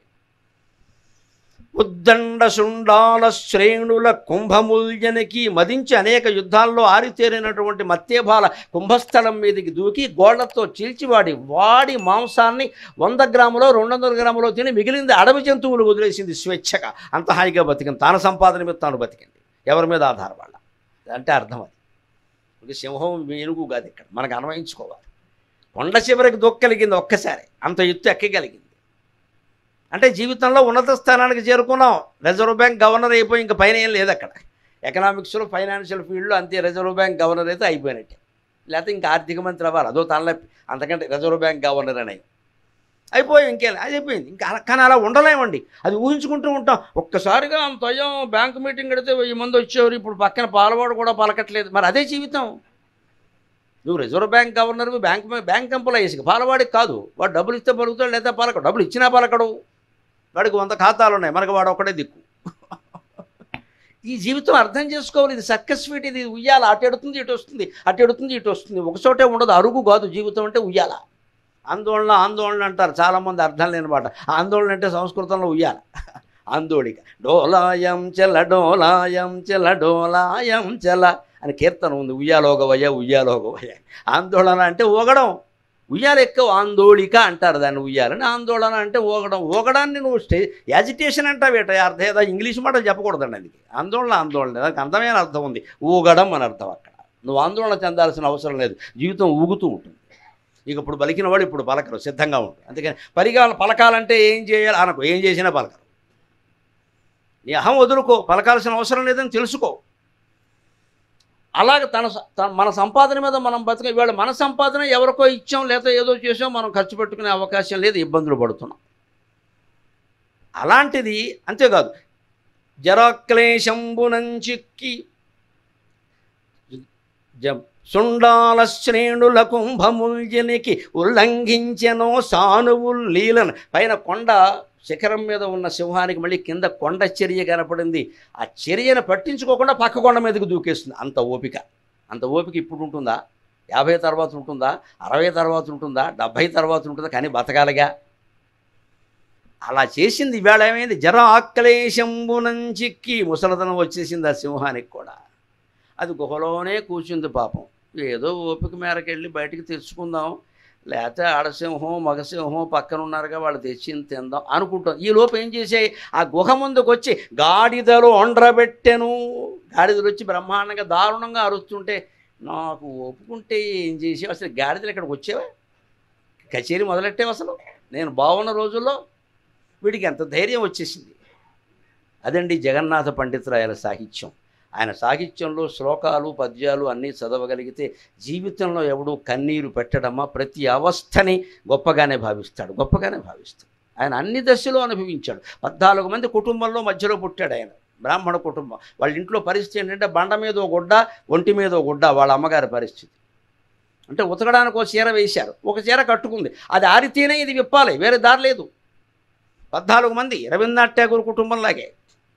ఆయన ఆ పేదరికాన్ని చూసి నిర్ణయించుకోవాలి, ఈ కుటుంబం పేదరికాన్ని మొత్తం నా పాండిత్యంతో పోగొట్టాలి, లేకపోతే నా పాండిత్యం ఎందుకు పని లేక, అందుకని నేను వేదాంతం వైరాగ్యం నేర్చుకుంటే కుదరదు అని పాండిత్యంతోనే షాజహాన్ ఆస్థానకే వెళ్ళాడు, ఢిల్లీ వెళ్ళాడు, పాదుషా గారి ఆస్థానం సంపాదించాడు, అక్కడి నుంచి డబ్బులు బంగారపు రాసులు పంపించాడు, సొంత కుటుంబాన్ని ఉద్ధరించాడమ్మా, పిల్లలతో ఇబ్బంది పడుతున్న తల్లిదండ్రులను ఉద్ధరించాడు. జగన్నాథ పండితురాయలు మావాడండి, 14 మందిలో మావాడు అని చెప్పుకున్నారు.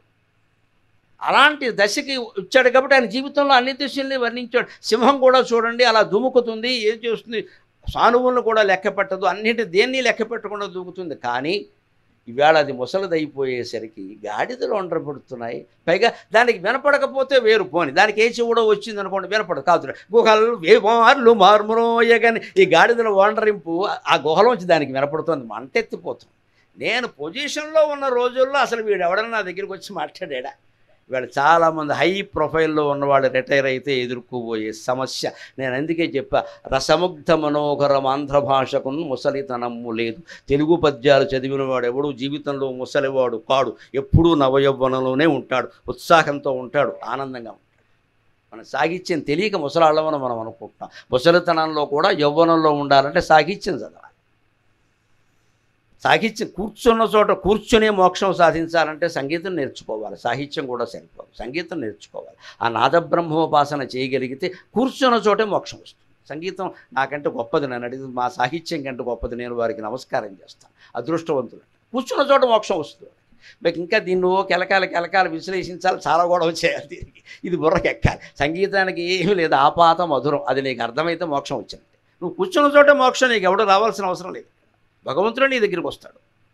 ఈ 2 విద్యల్ని మనం వదిలేసి సంపాదన పేరు పిల్లల్ని ఎంసెట్లో పెట్టి ఐఐటీలో పెట్టి సంగీతం లేకుండా సాహిత్యం లేకుండా చివరికి ఆత్మహత్యకు తయారు చేశాం. అందుకని నేను ఇవాళ అంశం ఎందుకుని పద్యాలు శ్లోకాలు చెబుతున్నానండి పనిగట్టుకుని. మీకోసం కాదు, ఇది మీతో పాటుగా ప్రపంచం అంతా పెడుతుంది. ప్రపంచంలో ఉండేటువంటి మరి వయస్సు వాళ్ళు 50 దాటిన వాళ్ళు, 60కి 70కి సిద్ధంగా ఉన్న వాళ్ళ మనస్సులు వార్ధక్యానికి సిద్ధంగా ఉంటే జీవితం అంతా అద్భుతంగా ఉంటుంది. దానికి సిద్ధపడాలి. నిజమే, ఈవేళ ముసలితనం వచ్చింది, వాడు ఎవడో అరుస్తాడు, కొడుకోసారి ఏం నాన్న కూర్చోమని చెప్పాను కదా మీరేంటిది అంటాడు. చచ్చినట్టు పడాలి, డబ్బున్నా పడాలి. ఎవరే నన్ను ఇంత మాట అంటాడు, వాడు ఇంగ్లీష్ మీడియం, మనం తెలుగు మీడియం, మన కర్మ అది. ఇప్పుడు వాడే కదా ఇంగ్లీష్ మీడియంలో పెట్టాం, తెలుగు మీడియంలో ఎలాంటివి ఉండవు. తల్లిదండ్రులను గౌరవింపము, పెందల కడని నిద్రలేమో ఇవే ఉంటాయి. ఇంగ్లీష్ మీడియంలో ఏముంటాయి, your rank is important, your status is important, your earning second earning అని చెబుతున్నారండి ఈ మధ్యన. ఇంకా దారుణం, 2వ ఆదాయం ఉండాలట మనిషికి. నోరా బోర్హోలా, 2వ ఆదాయమా, 3వ, ఎన్ని ఆదాయాలు ఉంటే సరిపోతాయ్యా చెబుతున్నాడు పెద్ద మనిషి, ఆర్థిక రంగంలో పెద్ద. 2వ ఆదాయం ఉండాలండి, సెకండ్ ఇన్కమ్, ఇంకా నయం సెకండ్ వైఫ్ సెకండ్ హస్బెండ్ అని చెప్పాలా. ఈ దరిద్రపు మాటలు ఎలా వస్తాయండి? ఉన్నదాంతో సంతృప్తి పడమని చెప్పే భారతీయ సంస్కృతిని పక్కన పెట్టి అదే భారతీయులకి ఇవాళ 2వ ఆదాయం 3వ ఆదాయం వచ్చి మనం చెవులు రెక్కించి ఉంటున్నామే. ఇంకా వృద్ధాప్యంలో కూడా సంపాదించిన అప్పడాలు వడియాలు చేసుకో, సంపాదించు. ఏంటి సంపాదించేది? మానాయి. అవసరం ఉన్న వాళ్ళ పరిస్థితి వేరని నేను వాళ్ళ గురించి మాట్లాడట్లా. 90 ఏళ్ల వయసులో కూడా ఏదో పని చేసేటప్పుడు వెళ్ళని కుటుంబాలు అవి వేరు, వారికి మన ప్రగాఢ సానుభూతి, వీలైతే సాయం చేద్దాం. మనకెందుకండి? ఇక్కడ కూర్చొని వింటున్నవాడు ఎవరికి ఆ పరిస్థితి లేదండి, రాదు. కానీ మనకి సంపాదిస్తే కానీ ఎవరు గౌరవించలేదా? గౌరవం కోసం సంపాదిస్తావు, సిగ్గు లేదా? గౌరవించకపోతే మానేమను వాడిని. శ్రమను గుర్తించాలి కానీ సంపాదన గౌరవించడం ఏంటండి? సంపాదించకపోతే మానేస్తారు, వదిలేమను. అలా వదిలేసేవాడు ఎప్పుడైనా వదిలేస్తాడు. తుమ్మితే ఊడిపోయే ముక్కు, ఊడిపోవడమే మంచిది, అది చేయగలగాలి. అంటే సింహం లాంటి వాడు కూడా ఈవేళ అలా అయిపోయి ఉంటే మంచిది. ఈవేళ అసలు వాళ్ళకి కొడుకులకి పెత్తనం వచ్చింది, కొడుకు అయినా పర్వాలా, కోడలకి పెత్తనం వచ్చింది, నమశివాయ భరిద్దాం. కోడలు ఎవరు, కొడుకులో భాగం, అల్లుడు ఎవరు, కూతురులో భాగం. కూతురికి పెత్తనం వస్తే మనం మా అల్లుడు చాలా మంచివాడండి, మా అమ్మాయి అలా చెప్తే అలా వింటాడు, మా అబ్బాయి అదో రకంగా మారిపోయాడు, ఇంకా కోడలే మాటేనండి. బాబు ఇది నాకు అర్థం కావట్లే ఈ కామెంట్. 4 వేదాలు అర్థమయ్యాయి, 6 శాస్త్రాలు అర్థమయ్యాయి, ఉపనిషత్తులు అర్థమయ్యాయి. చివరికి మా శాస్త్రి గారు అబ్బాయికి తెలుసు, పాణిని వ్యాకరణానికి పతంజలి భాష్యం రాసి ఆ మొదటి భాగం చాలా జటిలం, దాన్ని ఎవరికీ అర్థం కాదు కాబట్టి ఆయన భాష్యం రాసి కూడా పతంజలి పక్కి అని పెట్టేట బ్రాకెట్లో. ఇప్పటికి అదో పక్కి అంటారు పండితుల భాషలో. ఆ పక్కి అయినా అర్థమవుతుంది కానీ ఈ కామెంట్ అర్థం కాదు. మన మాట విన్నాడు, మా కూతురు మాట విన్నాడు కాబట్టి అల్లుడు మంచివాడు, కోడల మాట వింటున్నాడు కాబట్టి కొడుకు చెడ్డవాడు, నమశివాయ. ఏ వేదంలో దీనికి వ్యాఖ్యానం దొరకదు. ఒక్క శంకరాచార్య అద్వైతం నేను నాది అన్న భావనే దీనికి కారణం. అంటే కూతురు ద్వారా కొడుకు ద్వారా మనం పెత్తనం చేయాలని చూస్తున్నాం. ఇక్కడ ఆ పెత్తనం వదిలేసుకుంటే వాళ్ళు ఎలా చచ్చినా మనకు సంబంధం లేదు. ఇక్కడ వాళ్ళ పాటలు వాళ్ళు పడతారు. మనకు అక్కర్లేదనుకుంటే అయిపోయి వాళ్ళు పెత్తనం చేసుకొని వాడు బానిసీత అవుతాడమ్మో, వాడికి అవ్వాలని ఉంది, భార్యకు బానిస అవ్వాలని వాడుకుంటే మనం ఏంటి ఇక్కడ చేసేది? అవరా అబ్బాయి బానిసో భవ అన్నమే. లేదు పెత్తనం చేయాలి, పెత్తనం భవ చేసుకో, అది మనది అనుకునేసరికి ఏమవుతుంది? వాడి తరఫున మనం బానిసేయం. ఇక్కడ నువ్వు చేసుకో మీ ఆవిడ కోసం, నువ్వు చేసుకో మీ ఆయన కోసం, నేను చేయను, నేను ఇలాగే ఉంటాను. అది సింహంలో మాట్లాడడం అంటే. అప్పుడు వృద్ధులు కూడా బాగానే ఉంటారండి. ఇలా చేయాలంటే ఒక్క మాట గుర్తుపెట్టుకుందాం. 2 కీలకమైన అంశాలు చెప్పి నేను సెలవు తీసుకుంటా 10 నిమిషాలు. 50 ఏళ్ల వరకు సంపాదించినవి 50 ఏళ్ల తర్వాత సంపాదించేవి కూడా చనిపోయే వరకు దంపతుల పేరు మీదే ఉండాలండి. ఏం చేసినా కొడుకుల పేరు మీద కూతుళ్ళ పేరు మీద పెట్టకూడదు. నెత్తి మీద కత్తి పెట్టినా సరే. ఇది చాలా ముఖ్యమైన మాట. పెట్టామో అయిపోయినట్టే, పని మనిషి పని ఖాయం. ఇంకా మా అబ్బాయి మంచివాడు, మా అమ్మాయి ఇవన్నీ చెప్పొద్దమ్మా. ఇక్కడ రావణాసురుడు కూడా పెళ్ళయ్యే వరకు మంచివాడే. సీతాదేవి కనపడే వరకు వాడు మంచివాడేనండి. కనపడి జారిపోయాడు. పాండవుల అభివృద్ధి కలిగే వరకు దుర్యోధనుడు చాలా మంచివాడిని. పుట్టిన నుంచి ఏం దుర్మార్గాలు ఏం చేసేలేదు. అక్కడ పాండవుల అభివృద్ధి చెందులో చూడలేకపోయాడు. మరి మనుషులు ఎప్పుడు మారతారో తెలుసా? చారుచర్య అనే గ్రంథం ఉంది సంస్కృతంలో, అద్భుతమైనది. క్షేమేంద్రుడు రచించాడు. జీవితంలో ఏ దశలో ఎలా ఉండాలో చెబుతాడు. నా పుత్రాయత్తం ఐశ్వర్యం కార్యమార్యై కదాచన, నా పుత్రాయత్తం ఐశ్వర్యం కార్యమార్యై కదాచన, పుత్రార్పిత ప్రభూతో భూత్ ధృతరాష్ట్రస్తృణోపమః, పుత్రార్పిత ప్రభూతో భూత్ ధృతరాష్ట్రస్తృణోపమః. ఈ కవి చారుచర్య ఎంత బాగా చెబుతాడు అంటే, పైన 2 పాదాల్లో ఒక సామాన్యమైన వాక్యం చెబుతాడు, కింద 2 పాదాల్లో ఒక ఉదాహరణ చెబుతాడు. అది ఖచ్చితంగా రామాయణం, భారతం వీటి నుంచే ఉంటుంది, హిందూ పురాణాల నుంచే ఉంటుంది. దాని నుంచి ఒక ఉదాహరణ చూసుకోండి, కావాలంటే ఏం జరిగిందో అంటాడు. ఎప్పుడూ పెద్దవాళ్ళు ఆస్తులు పిల్లల పేరు మీద రాయకూడదు. వాళ్ళు ఎంత మీరు ఎలా చేశారు నాన్నగారు, ఆ పల్లెటూళ్ళలో పొలం అమ్మేసి మనం షేర్లో పెడతా, లేదురా నేను చనిపోయాక అమ్ముకో, ఇప్పుడు అమ్మనం. ఎందుకంటే తీసుకెళ్ళి శుభ్రంగా ఎకరం ₹1,00,00,000 ఉండేటువంటి కోనసీమ పొలాలను పట్టుకెళ్ళి వీడు షేర్లో పెడతాడు, మన్నాడు నాశనం అవుతాడు, బెట్టింగ్లో పెడతాడు. నా పుత్రాయత్తం ఐశ్వర్యం కార్యమార్యే కదాచన. తెలివితేటలున్నవాడెవడు కొడుకు పేర కానీ కూతురు పేర కానీ ఆస్తులు పెట్టడు. ఇప్పుడు కూతుళ్ళ మాట కూడా చెప్పాల్సి వస్తుందమ్మా. ఆడవాళ్ళకి ఆస్తి హక్కు ఉంది కదా. శుభ్రంగా తల్లిని తండ్రిని మోసం చేసిన ఇటీవల జరిగింది మీకు హైదరాబాద్లోనే. 3 సంతానం ఉంటే అందులో 2 వీళ్ళకి ఇష్టం లేని పెళ్ళిళ్ళేవో చేసుకున్నారు. ఓ కొడుకు ఎవరో వీళ్ళకి ఇష్టమైన పెళ్లి చేసుకున్నాడు, ఓ కూతురు, 4 ఉన్నారు వాళ్ళకి. వాళ్ళకేదో వాళ్ళ సొంత ఆస్తి, అది వాళ్ళు కూలి వాళ్ళు మామూలు వాళ్ళ సొంత ఆస్తి ఎవరికైనా ఇచ్చుకోవచ్చు. మాకు ఇష్టం లేని పెళ్లి చేసుకున్నారు, మీకు ఎందుకు ఇవ్వాలి, మేము ఇష్టమైన చేసుకున్నాం, వాళ్ళ దగ్గర ఉంటున్నాం, వాళ్ళకే ఇస్తాం. ఒక కొడుక్కి ఒక కూతురికి ఈ ఆస్తి ఇవ్వడానికి సంకల్పించారు. పొరపాటు ఏం చేశారంటే ఆ విషయం వాళ్ళకి చెప్పారు. చెప్పకూడదు. నవగోప్యాల్లో ఆర్థిక రహస్యాలు ఒకటి చెప్పకూడదు. చెప్పారు. వెంటనే పెద్ద కూతురు, 3 పిల్లలు ఉన్న ఆవిడ, పెళ్ళి 2-3 పిల్లలు ఉన్న ఆవిడ ఇంటికి వచ్చి వాళ్ళతో మామూలుగా సంబంధాలు పోన్లే అని ఏదైనా చేసుకో అమ్మా దానికేముంది అని చెప్పేసి తల్లితో ప్రేమ నటించి హాయిగా 6 నెలలు 7 నెలలు ఏడాది అలాగే నటించి సాయంత్రం వచ్చి తెలంగాణలో పిండి వంటలు ఉంటాయి, సకినాలు అవి చేస్తారు, అవి పెట్టిందండి. అవి పెట్టి వెళ్ళింది మొత్తం 6 చచ్చిపోయారమ్మా. ఇక్కడ 6 తల్లి, తండ్రి, తమ్ముడు, భార్య, ఆవిడ చెల్లెలు, ఒక చంటి పిల్లాడు, 6 చనిపోయారు ఇవి తిని. ఇంతవరకు బాగానే ఉన్నారు. ఇప్పుడు ఆవిడ వచ్చి వెళ్ళాక చనిపోయారండి. ఆవిడేమో మామూలుగానే ఆవిడే కేసు పెట్టేసింది. ఆవిడ పెట్టేసింది ముందే, ఏదో జరిగిపోయిందని. పోలీసులు వచ్చి ఇంతవరకు ఉన్నవాళ్ళు ఇప్పుడు ఎందుకు ఇలా లేరు అని ఎంక్వైరీ చేసి శుభ్రంగా తీసుకెళ్ళి వాయిస్తే అన్నీ బయటపడ్డాయి. తమదైన శైలిలో విచారించారు వాళ్ళు. మొత్తం బయట. తల్లిని కూతురు చంపేసింది, పెద్ద కూతురు. నాకు ఇవ్వ ఆస్తి, ఇంత చేసి ఉన్న ఆస్తి ఎకరన్నర కోసం 6 హత్య. ఒక స్త్రీ, పెద్ద ఆడబడుచు, ఇంకెవరు నమ్ముతారు మీరు? డబ్బు ఎంత పనైనా చేయిస్తుంది. నా ఇష్టం వచ్చిన పెళ్లి చేసుకుంటా, అయినా నువ్వు ఆస్తి ఇవ్వాల్సింది. అదేమైంది? నీ ఇష్టం వచ్చిన పెళ్లి చేసుకుని నువ్వు తల్లిదండ్రులను ఆస్తి అడిగే హక్కు నీకు లేదు, అడగకూడదు. నువ్వు ఎవరో వాళ్ళ ఇష్టాలు వాళ్ళకు ఉంటాయి, వాళ్ళ సంప్రదాయాలు వాళ్ళకు ఉంటాయి, వాళ్ళ మాట ఎక్కడా గౌరవించాలండి. కానీ వీళ్ళకి మాత్రం వీళ్ళ మనవాళ్ళకి కూడా మనం డైపర్లు మనమే తోడాలి. అందుకోసం అమెరికా కూడా వెళ్ళాలి. నమశివాయ.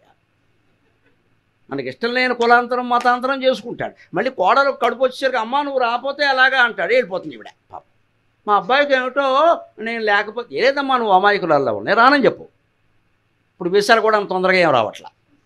మన డైపర్ వీసా రాకపోతే నష్టమే లేదు.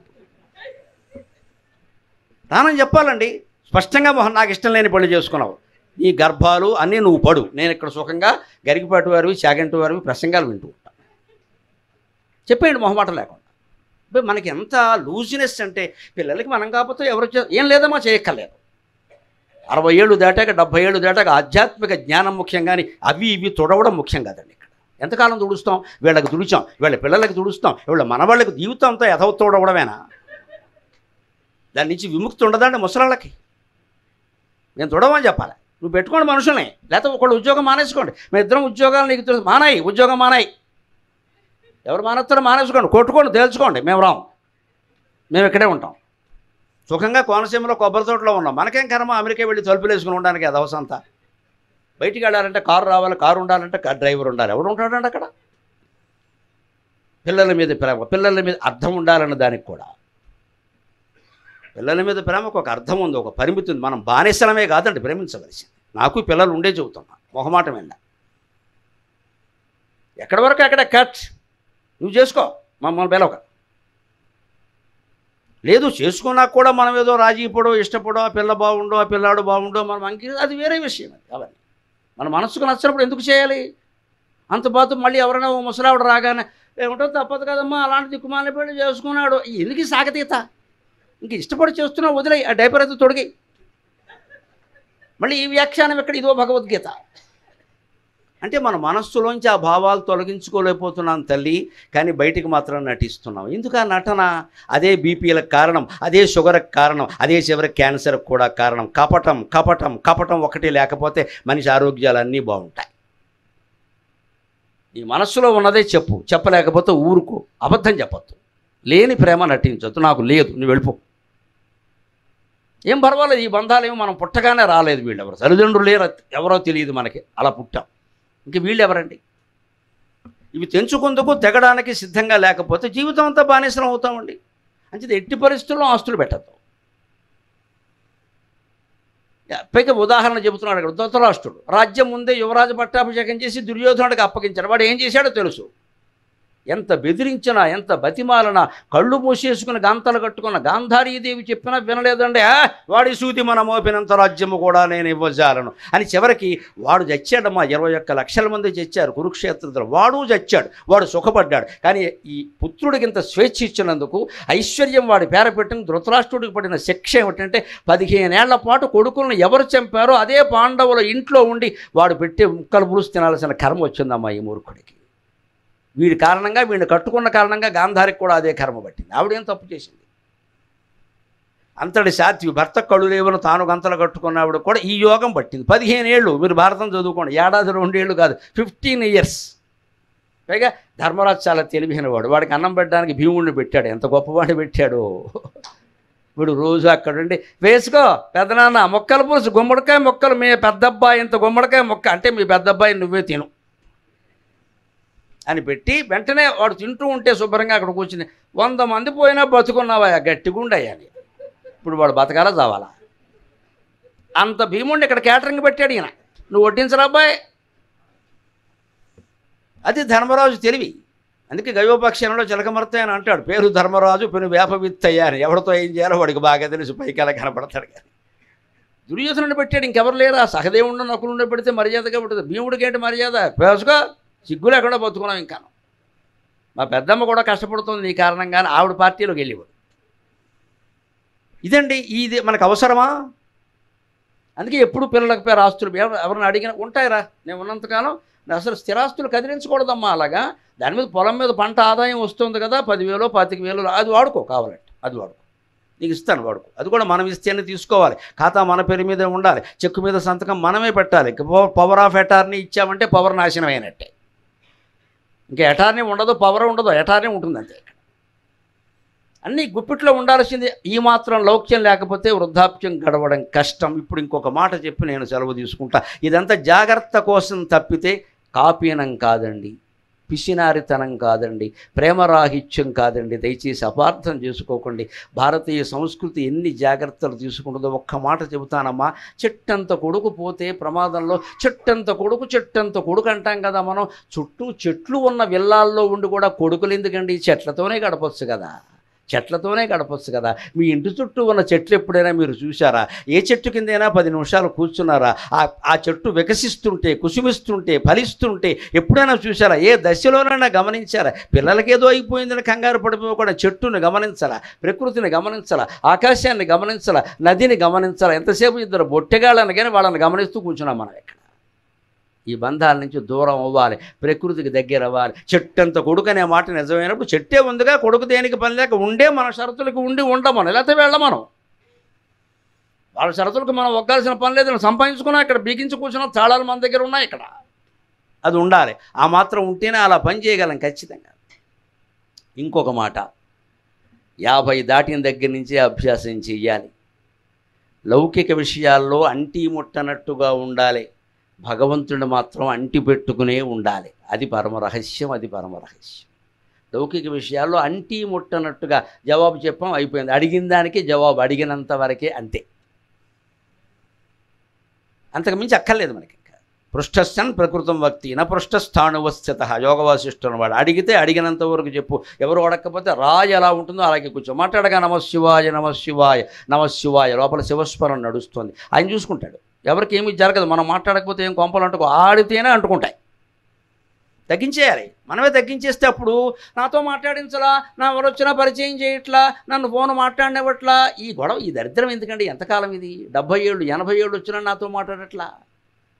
లోపల ఆత్మ మాట్లాడుతోంది ఇప్పటికే. నేనున్నాను రా, పరమాత్మను రా, శివుణ్ణి రా, గుళ్ళో గర్భగుళ్ళో ఉన్నట్టే నీ గుండెనే గర్భగుళ్ళో ఉన్నాను రా, ఒక్కసారి ఈ అధవబంధాలు వదిలేసి నాకేసి చూడరా అని శివుడు చెబుతున్నాడే. మనం అది పట్టించుకో. ఇక్కడ నువ్వు అలా ఉండు, మా అమ్మాయి అని మొదలెడతావు. ఇక్కడ ఎందుకుంటాడండి దేవుడు? ఇక్కడ చివరికి అమ్మాయో అబ్బాయో సొడ్డెట్టం ఖాయం, అనుమానమే లేదు. అప్పుడు మళ్ళీ కూలిపోవడం. ఇక్కడ ఇంత నమ్ము చేసాం, ఏం జరిగింది? ఎవరు నమ్మమన్నారు? వేదాంతం ఎప్పుడు ఒక శస్త్రంగా ఉంటే జీవితం చివరి దశ వరకు బాగుంటుందమ్మా, అనుమానం ఏం లేదు అందులో. అందుకని అంటీ ముట్టనట్టుగా ఉండే చోట అంటీ ముట్టనట్టే ఉండాలి. ఇంకొక మాట చెప్పి సెలవు తీసుకుంటాను.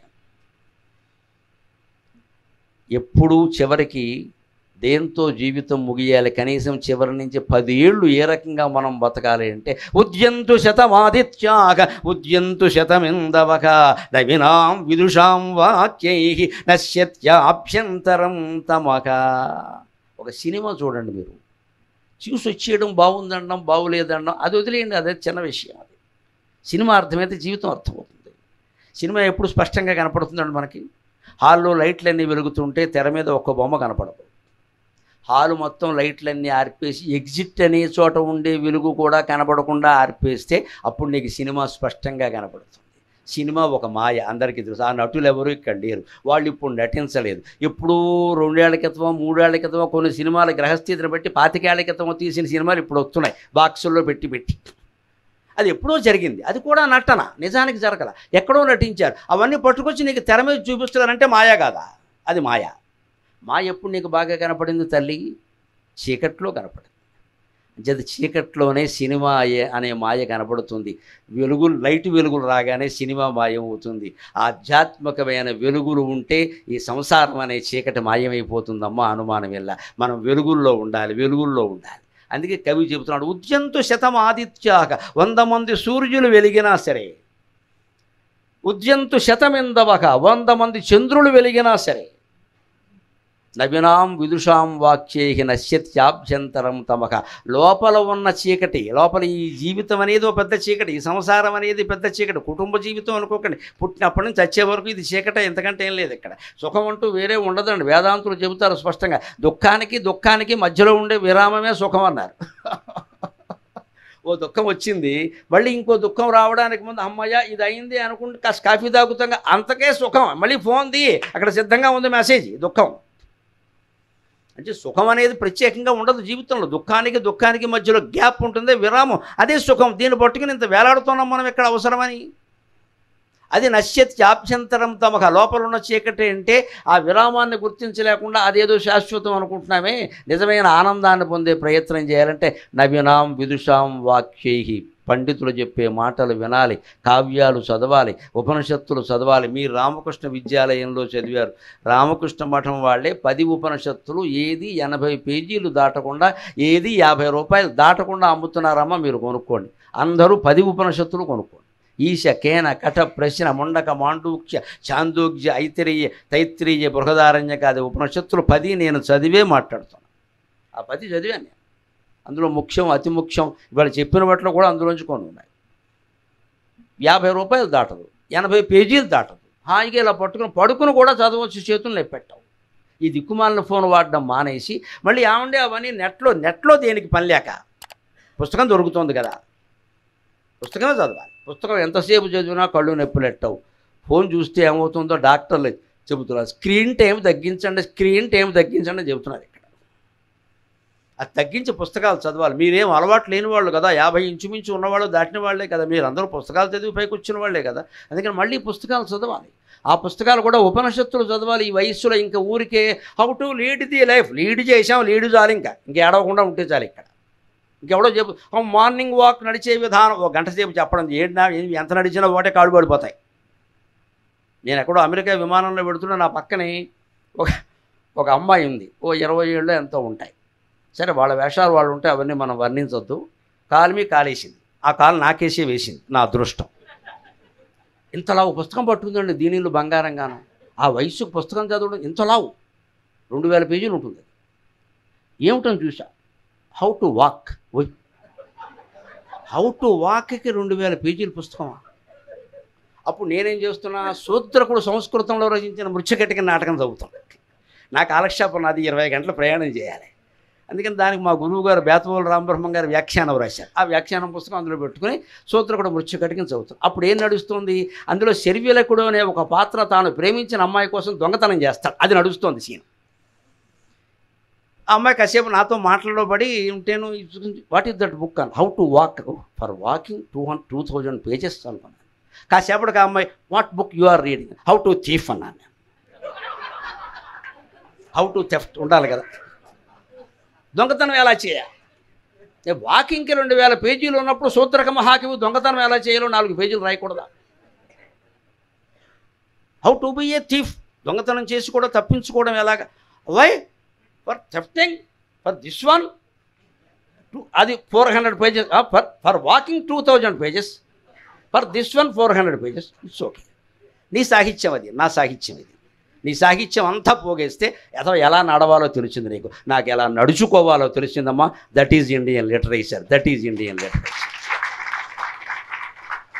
ఎలా నడవాలి, ఎలా పరిగెత్తాలి, ఎలా దూకాలి, ఈ దరిద్రం కాదండి నేర్చుకోవలసింది. ఎలా నడుచుకోవాలి, అలా నడుచుకుంటే జీవితంలో నేను చెప్పిన ద్వాదశ అవస్థల్లో చివర మోక్షం పొందే వరకు ఆనందంగా ఉంటామో అది తెలుస్తుంది భారతీయ సాహిత్యం చదివితే. అందుకోసం మలి వయస్సు మరో జీవితం అనే అంశం ఆధారంగా మీకు సంస్కృతం నుంచి తెలుగు నుంచి అనేక రకాల కొత్తవైనటువంటి శ్లోకాలు పద్యాలు చెప్పే ప్రయత్నం చేశా. ఇది మీ జీవితంలో భవిష్యత్ జీవితంలో వచ్చే సుఖాలకి దుఃఖాలకి కూడా అన్ని రకాల పరిస్థితులు కూడా తట్టుకోవడానికి మీకు ఏమాత్రం మానసిక సిద్ధత్వాన్ని కలిగించినా నేను ధన్యుణ్ణి. నాకు ఈ 4 మాటలు నేర్పిన మా అమ్మ ధన్యురాలు. స్వస్తి. గురుగారు ధన్యులమండి. మేము మీ యొక్క ప్రసంగాలను మేము పరోక్షంగాను చాలాసార్లు వినున్నాం, కానీ ఇలాగా ప్రత్యక్షంగా మీ యొక్క ఉపన్యాసాన్ని మా గురువుల సమక్షంలో మాకు అందించినందుకు మేము సర్వదా ధన్యులమండి. మాకు ఈ అవకాశాన్ని కల్పించిన శ్రీకృష్ణ కుమార్ ఒకసారి ధన్యవాదాలు తెలుపుతున్నాను. గురువు గారికి ఇప్పుడు మన టీచర్స్ అందరూ కలిసి ఒకసారి సత్కారం.